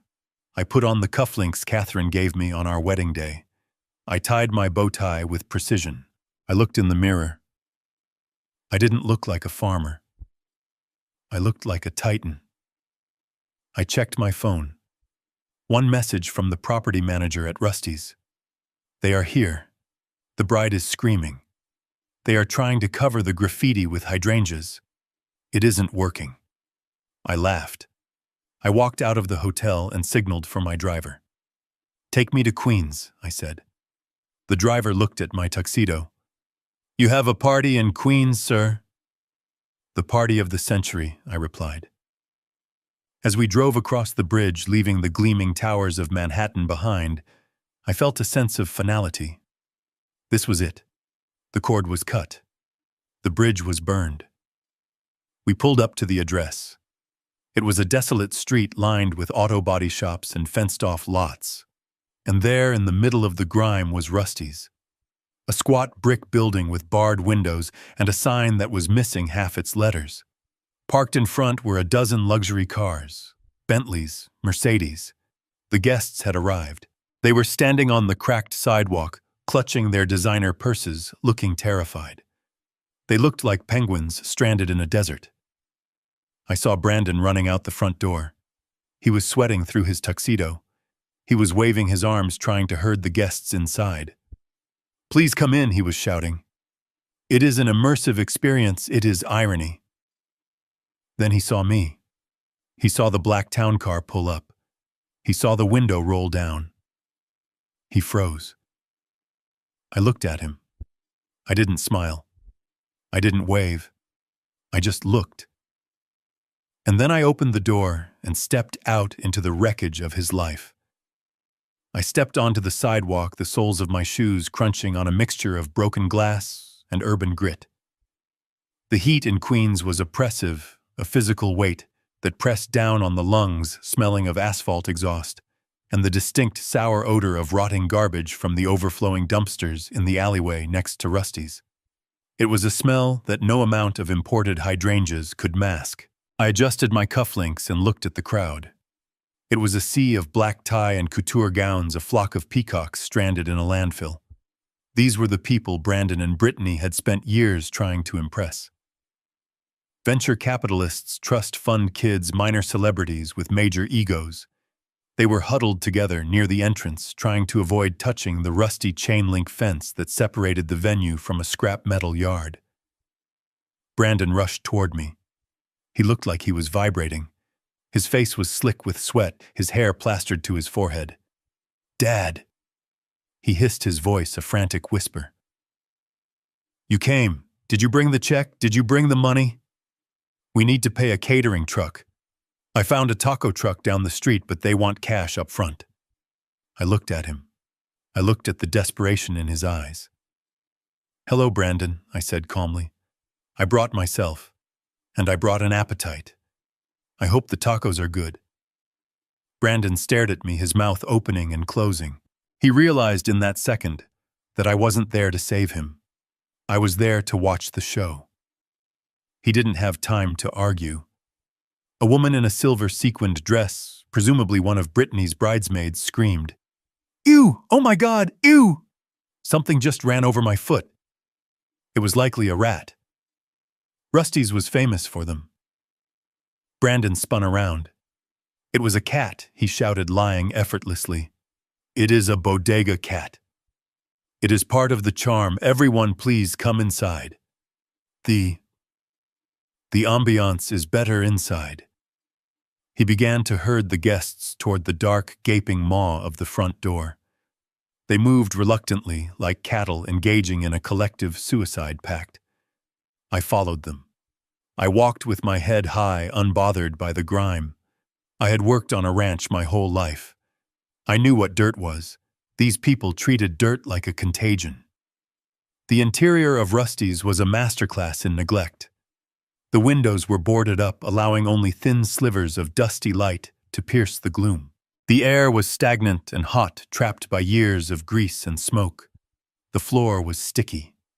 Every step made a sucking sound. Schlock, schlock, schlock. Brandon had tried. I had to give him that. He had draped white sheets over the old pool tables. He had placed vases of wilting white roses on the bar, which was still sticky with the residue of spilled beer from 3 years ago. He had even tried to cover the graffiti on the back wall, a particularly vulgar illustration, with a white trellis zip-tied to a pipe. But you cannot hide a corpse with a doily. At the far end of the room, standing on a makeshift riser made of shipping pallets, was Brittany. I stopped. I drank in the sight. This was the woman who had demanded a royal aesthetic. This was the woman who had called me a peasant. She was wearing a Vera Wang custom gown that must have cost $20,000. It had a train that went on for 6 feet, and that train was currently dragging through a puddle of dark, viscous motor oil that had leaked from the ceiling. The hem of the dress was black. The lace was ruined. She looked like a swan that had crash-landed in an oil spill. She wasn't crying. She was past crying. She was in a state of catatonic shock. Her eyes were wide, staring at the door as the guests filed in, her face a mask of frozen horror. She was holding a bouquet of flowers so tightly, her knuckles were white. Beside her stood her mother, Veronica. Veronica was fanning herself with a paper plate, looking as if she had just smelled raw sewage, which, given the plumbing situation at Rusty's, she probably had. I moved to the side of the room, leaning against a pillar that didn't look structurally sound. I wanted a good view. The guests began to murmur. The murmur grew into a buzz, and the buzz grew into a roar of discontent. "There are no chairs," a man in a tuxedo complained loudly. "Where do we sit?" "Is there air conditioning?" a woman asked, dabbing her forehead with a silk handkerchief. "I am melting. This is inhumane." Brandon ran to the center of the room. He clapped his hands. The sound was pathetic in the cavernous space. "Welcome," he shouted, his voice cracking. "Welcome, everyone, to the underground experience. We wanted to do something different. We wanted to strip away the artifice of the plaza and give you something raw, something real. A voice shouted from the back. "It smells like a urinal in here." Laughter. Cruel, sharp laughter. "Please," Brandon begged. "The ceremony will be short. We are just waiting for the officiant." He looked at me. He was pleading with his eyes. He wanted me to do something. He wanted me to take control. I just took a cigar from my pocket. I didn't light it. I just held it, watching him. Suddenly, Brittany snapped.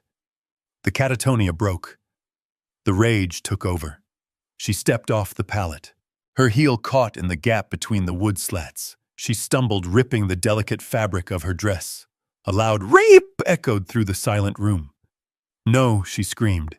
She yanked her foot free, leaving the shoe wedged in the pallet. She stood there, one shoe on, one shoe off, unbalanced and unhinged. "Brandon," she shrieked. "Fix this. Get them drinks. Get them something. They are staring at me. I don't have the drinks yet." Brandon stammered. The truck is late." "There is no truck," she yelled. "You promised me champagne. You promised me a string quartet. Where is the quartet?" There was no quartet.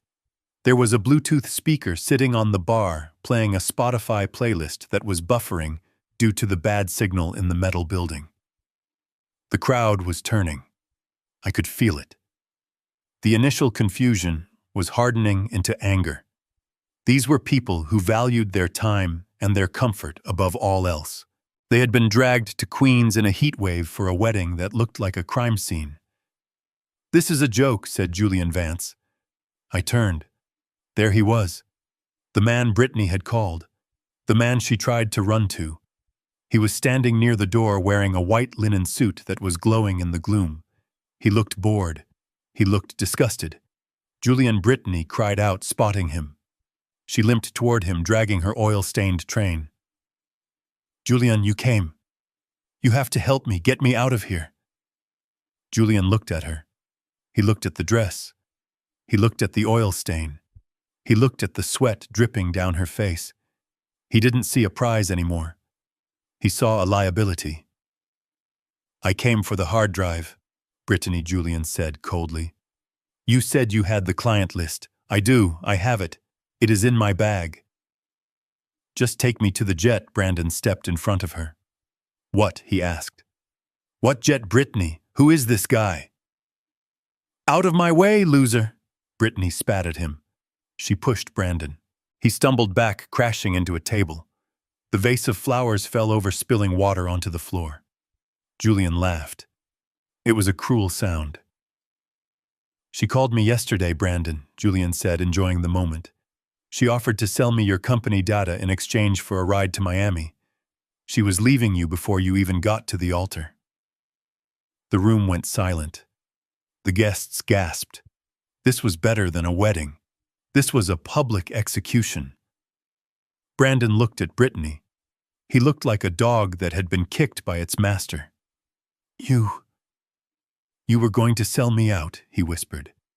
"After everything I did, after I built this experience for you, she screamed, gesturing around the rotting room. "This isn't an experience. This is a dump. You are a fraud. Brandon, you have no money. You have no company. You are nothing. And your father is a psycho who locked us out," she pointed at me. "Him," she yelled. "It is all his fault. He has millions. He could have paid for the plaza. He did this to humiliate us." All eyes turned to me. I pushed off the pillar. I walked into the center of the room. The crowd parted for me. I didn't look like a psycho farmer. I looked like the only person in the room who knew exactly what was happening. I stopped in front of them. Brandon on the floor in a puddle of flower water. Brittany one-shoed and manic. Julian smirking in his white suit. "I am Conrad Sullivan," I said. My voice filled the room without shouting. "And she is right. I did do this." I looked at the guests. "I did this because my son is a thief," I said. Murmurs. Shock. Phones were out. Everyone was recording. "He embezzled $4 million from my trust fund to buy your friendship." I continued looking around the room. The dinners. The trips. The gifts, stolen money. I looked at Brandon.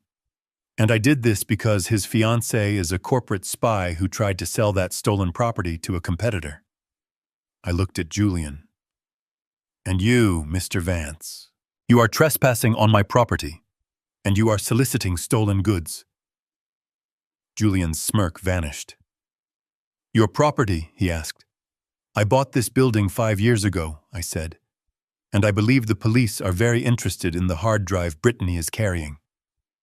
The sound of sirens cut through the air. Not in the distance. Close, right outside. Blue and red lights flashed through the boarded-up windows, strobing across the faces of the terrified guests. I checked my watch. "Right on time," I said. The front doors burst open. But it wasn't the caterer. It was the NYPD. And behind them, a team of men in suits with federal badges. "Nobody move!"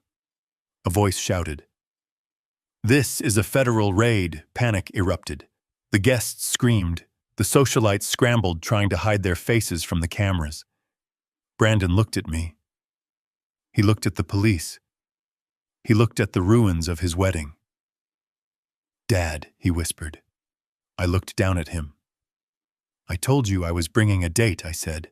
I turned and walked toward the door, lighting my cigar as I went. The smoke mingled with the dust and the despair. The wedding was over. The funeral had begun. The sound started as a low vibration in the soles of my shoes, shaking the loose gravel of the parking lot, before exploding into a deafening roar that drowned out the sirens and the screaming.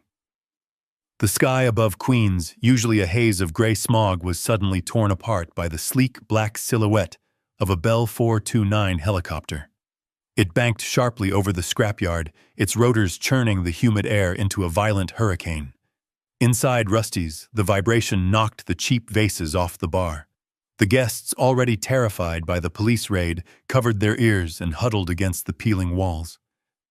I walked out through the double doors, stepping into the chaotic wind tunnel of the landing zone. The downwash hit the makeshift wedding venue like a physical blow. The white sheets Brandon had draped over the picnic tables outside were ripped away, tumbling like surrender flags across the dirty asphalt. The paper napkins, the plastic cups, the fake flower petals. Everything was swept up into a vortex of debris, stripping away the last pathetic layer of the illusion Brandon had tried to build. The helicopter touched down right in the center of the lot, crushing a bed of weeds. It didn't look like a rescue vehicle. It looked like a weapon. The door slid open before the rotors even slowed.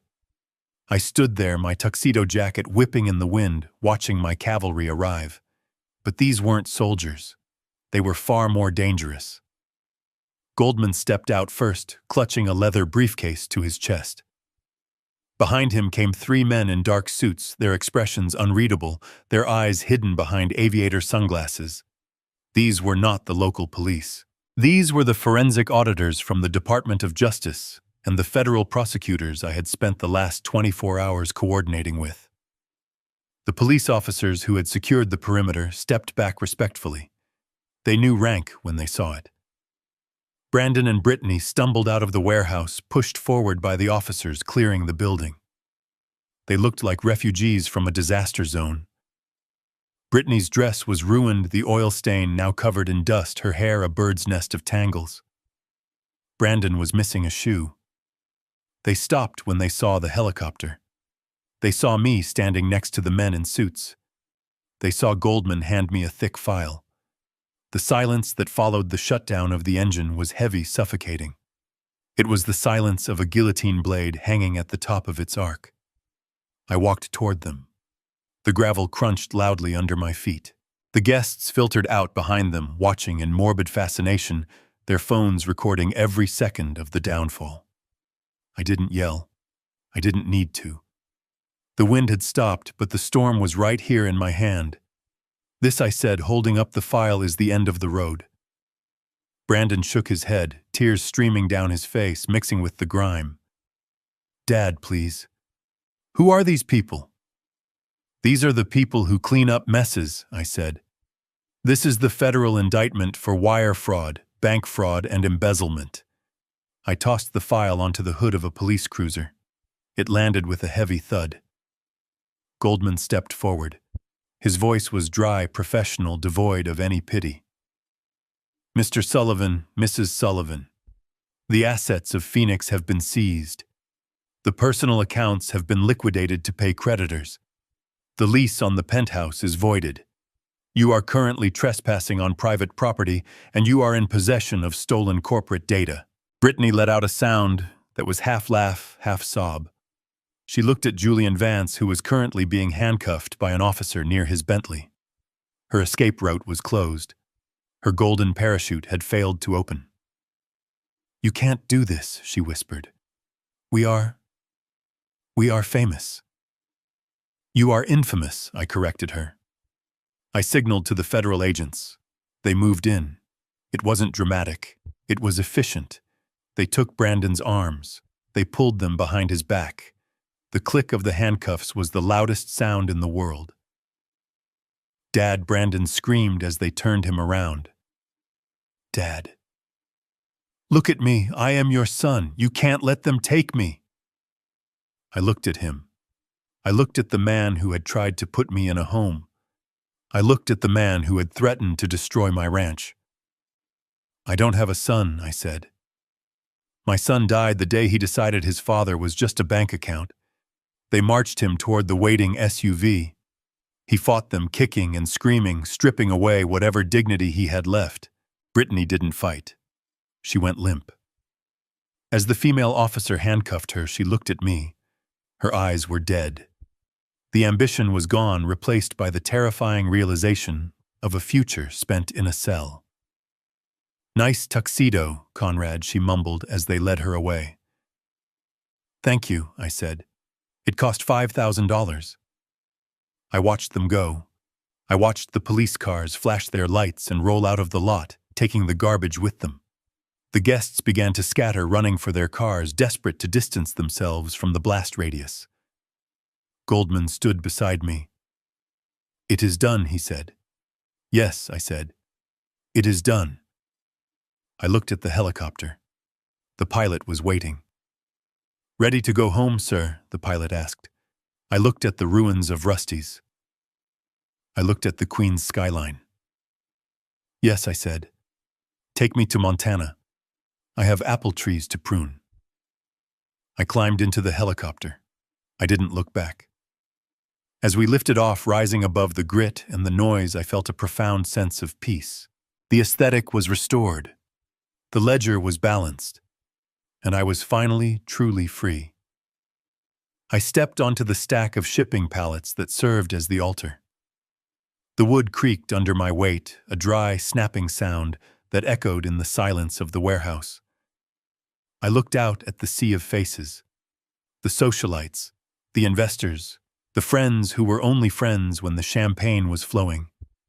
They were staring at me with a mixture of terror and hunger. They knew the wedding was dead. They were just waiting to see where the bodies would be buried. I adjusted the microphone stand. It was a cheap plastic thing taped together with duct tape. I tapped the mic. Thump, thump. The sound boomed through the Bluetooth speaker on the bar, distorted and harsh. "Ladies and gentlemen," I said. My voice was calm, the voice of a man reading a quarterly earnings report that would bankrupt a competitor. "I apologize for the change in venue. My son promised you the plaza. He promised you a royal aesthetic. Instead, he gave you this, a condemned building filled with rat poison and lies." I looked down at Brandon.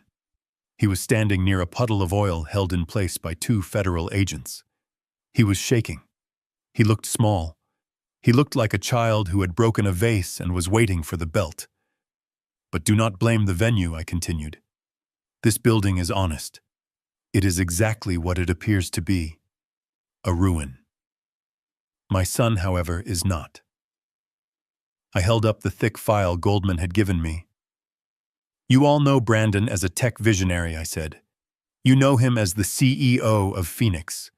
You know him as a self-made man who drives a Porsche and lives in a penthouse overlooking the park."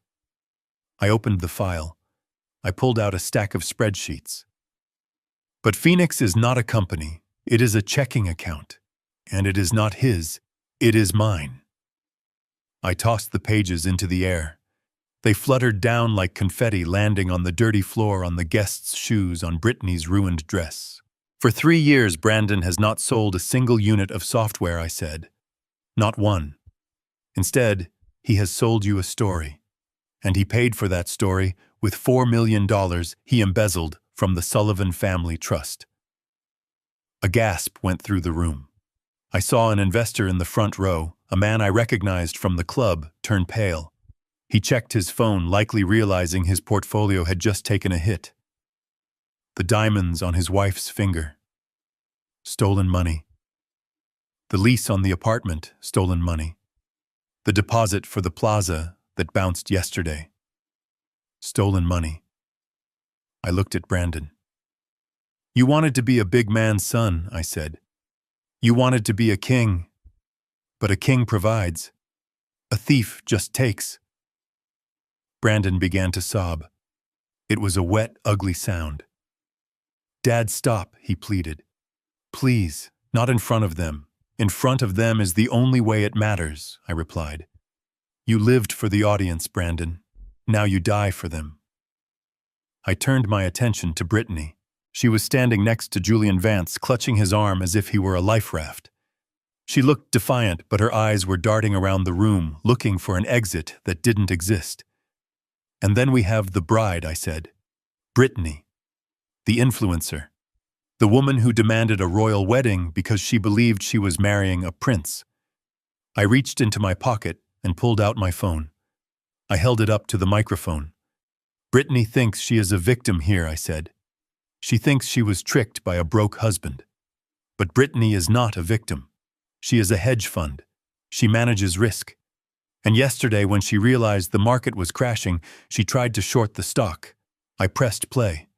The audio from the penthouse bug blasted through the speaker. It was crystal clear. I can't marry him, Julian. I can't tie myself to a loser who is about to be indicted for fraud. I know where Brandon keeps his client lists. I can bring that with me. A little dowry. The recording played on. The guests listened to her offer to sell corporate secrets. They listened to her agree to leave her fiancé at the altar for a seat on a private jet. They listened to her cold transactional calculation of my son's worth. When the recording ended, the silence in the room was absolute. It was heavier than the heat. It was the silence of a social execution. Brandon looked at Brittany. His face was a mask of betrayal. He had stolen for her. He had lied for her. He had destroyed his relationship with his father for her. And she had sold him out for a plane ticket before the ink was even dry on the indictment. You called him, Brandon whispered. You were going to leave me. Brittany didn't look at him. She looked at Julian Vance. She smiled a desperate rictus grin. Julian, she said, her voice trembling.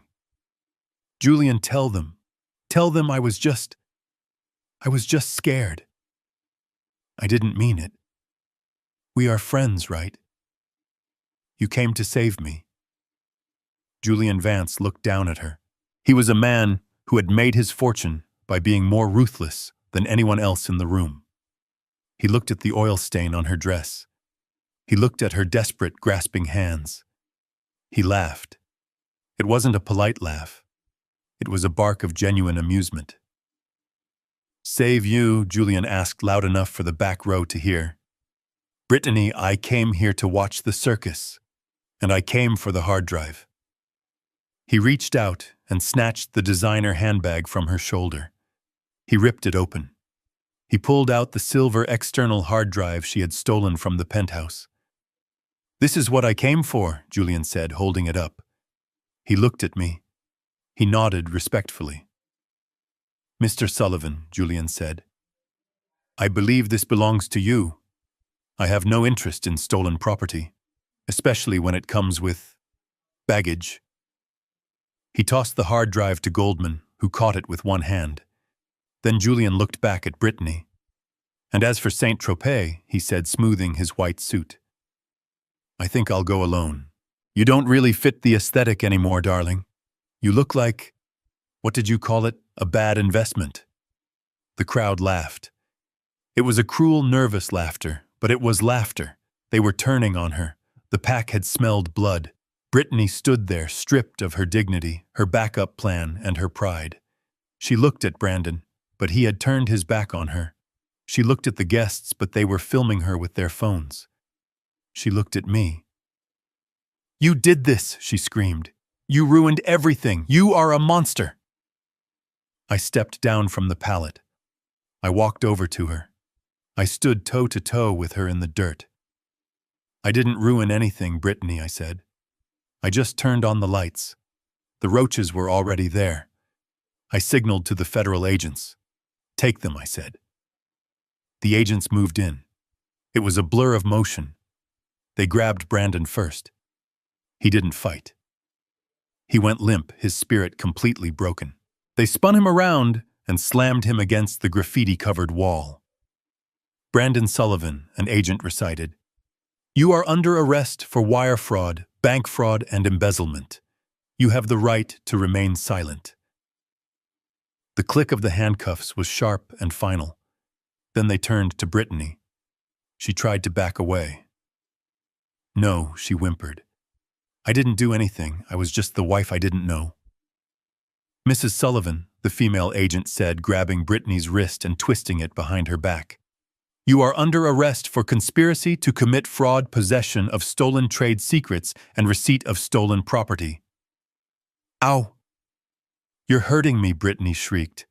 My dress! You're ruining my dress! Your dress is evidence, ma'am, the agent said, snapping the cuffs on. I watched as they were marched out of the warehouse. They walked past the guests they had tried to impress. They walked past the empty altar. They walked past Julian Vance, who was lighting a cigarette and watching with a bored expression. Brandon looked at me one last time before they pushed him into the back of the SUV. His eyes were wide and wet. He looked like he wanted to say something. Maybe he wanted to say sorry. Maybe he wanted to beg. I didn't give him the chance. I turned my back on him. I walked over to Goldman. I took the hard drive from his hand. Is it all there? I asked. Goldman nodded. Every file, plus the evidence of the transfers she made to her personal offshore account. We have her dead to rights, Conrad. Good, I said. I looked around the room. The guests were silent now, unsure of what to do. The show was over. The curtain had fallen. I walked back to the microphone. The wedding is canceled, I announced. Go home and take your gifts with you. My son doesn't need them where he is going. I walked out of Rusty's. I stepped into the sunlight. The air still smelled of garbage and exhaust, but to me it smelled like victory. I climbed into the back of my town car. To the airport, I said to the driver. The car pulled away, leaving the chaos behind. I didn't look back. I poured myself a glass of scotch from the decanter in the console. I took a sip. It burned clean and sharp. I had lost a son, yes, but I had saved the family name. And in my world, that was the only currency that mattered. The snow came early to Montana this year. It started falling in late October, a soft white blanket that covered the scars on the land and silenced the world. I sat on my porch, wrapped in a heavy wool coat, watching the flakes drift down. The air was crisp and clean, smelling of pine and wood smoke. It was the smell of peace. It has been exactly 1 year since I walked out of a warehouse in Queens, leaving my son in handcuffs and his wife in ruins. The mail carrier, a young man who drives his route with a tenacity I admire, had just left. He dropped a single envelope into the box at the end of the driveway. I didn't need to look at the return address to know who it was from. The paper was cheap, the handwriting cramped and desperate. It was the monthly missive from the Federal Correctional Institution in Otisville. I walked down the driveway, the snow crunching under my boots. I retrieved the letter. It felt light in my hand, light as a lie. I walked back into the house. The fire was roaring in the stone hearth, casting dancing shadows on the walls. I poured myself a glass of Cabernet, a 1982 vintage I had bought at auction years ago. I had been saving it for a special occasion, for a wedding perhaps, or a birth. Today I opened it for a Tuesday, because every day of peace was a special occasion. I sat in my leather chair and sliced the envelope open with a letter opener. I unfolded the paper. Dear Dad, it began. I hope this letter finds you well. I have been thinking a lot about the ranch. I miss the smell of the apple trees. I miss the horses. I have been working in the library here. It gives me time to think. I know I made mistakes. I know I hurt you. But I am still your son, Brittany. She was the one who pushed me. She was the one who wanted the money. I was just trying to make her happy. I stopped reading. It was always the same. It wasn't my fault. I was influenced. I was weak. He still didn't get it. He still thought the crime was listening to Brittany. He didn't understand that the crime was the weakness itself. The crime was looking at his father and seeing a bank account instead of a human being. He was serving 5 years for wire fraud, but he was serving a life sentence for character failure. I didn't read the rest. I didn't need to know if he needed money for the commissary or if he wanted me to visit. I already knew the answer. I stood up and walked to the fireplace. I tossed the letter onto the logs. It didn't explode.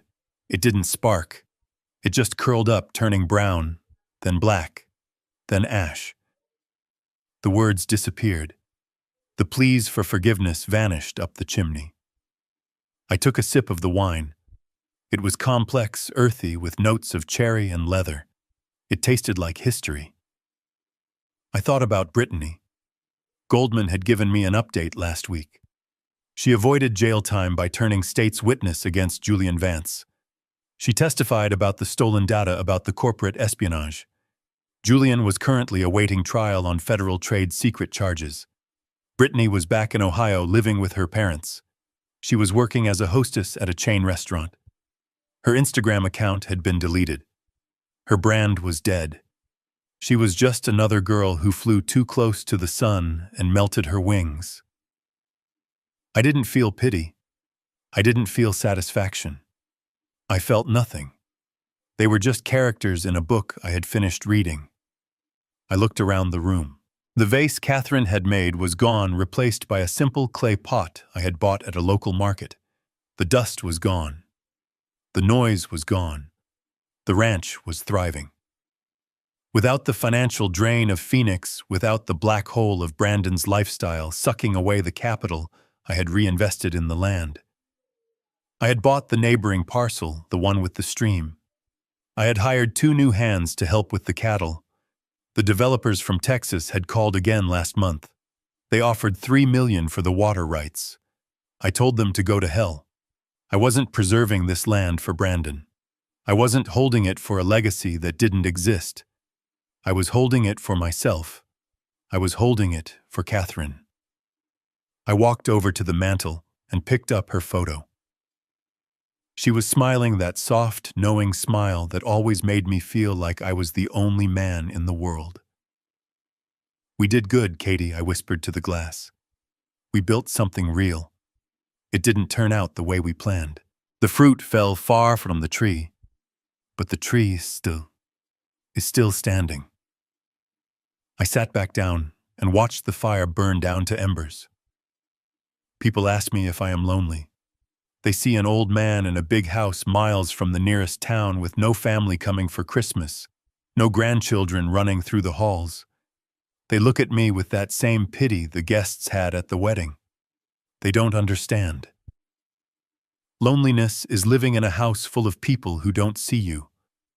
Loneliness is sitting at a dinner table surrounded by sharks who are waiting for you to bleed. Loneliness is having a son who only calls when the credit card is declined. I am not lonely. I am solitary. There is a difference. I have my books. I have my land. I have my memories of a woman who loved me when I had nothing. And I have the silence. The glorious, expensive, hard-earned silence. I finished the wine. I set the glass down on the table. I stood up and walked to the window. The snow was falling harder now, erasing the world outside, turning the ranch into a white void. Tomorrow I would have to plow the driveway. I would have to break the ice on the water troughs. I would have to feed the cattle. It was hard work. It was honest work. And it was mine. I turned off the lamp. I walked up the stairs to my bedroom. I didn't check my phone. I didn't check the markets.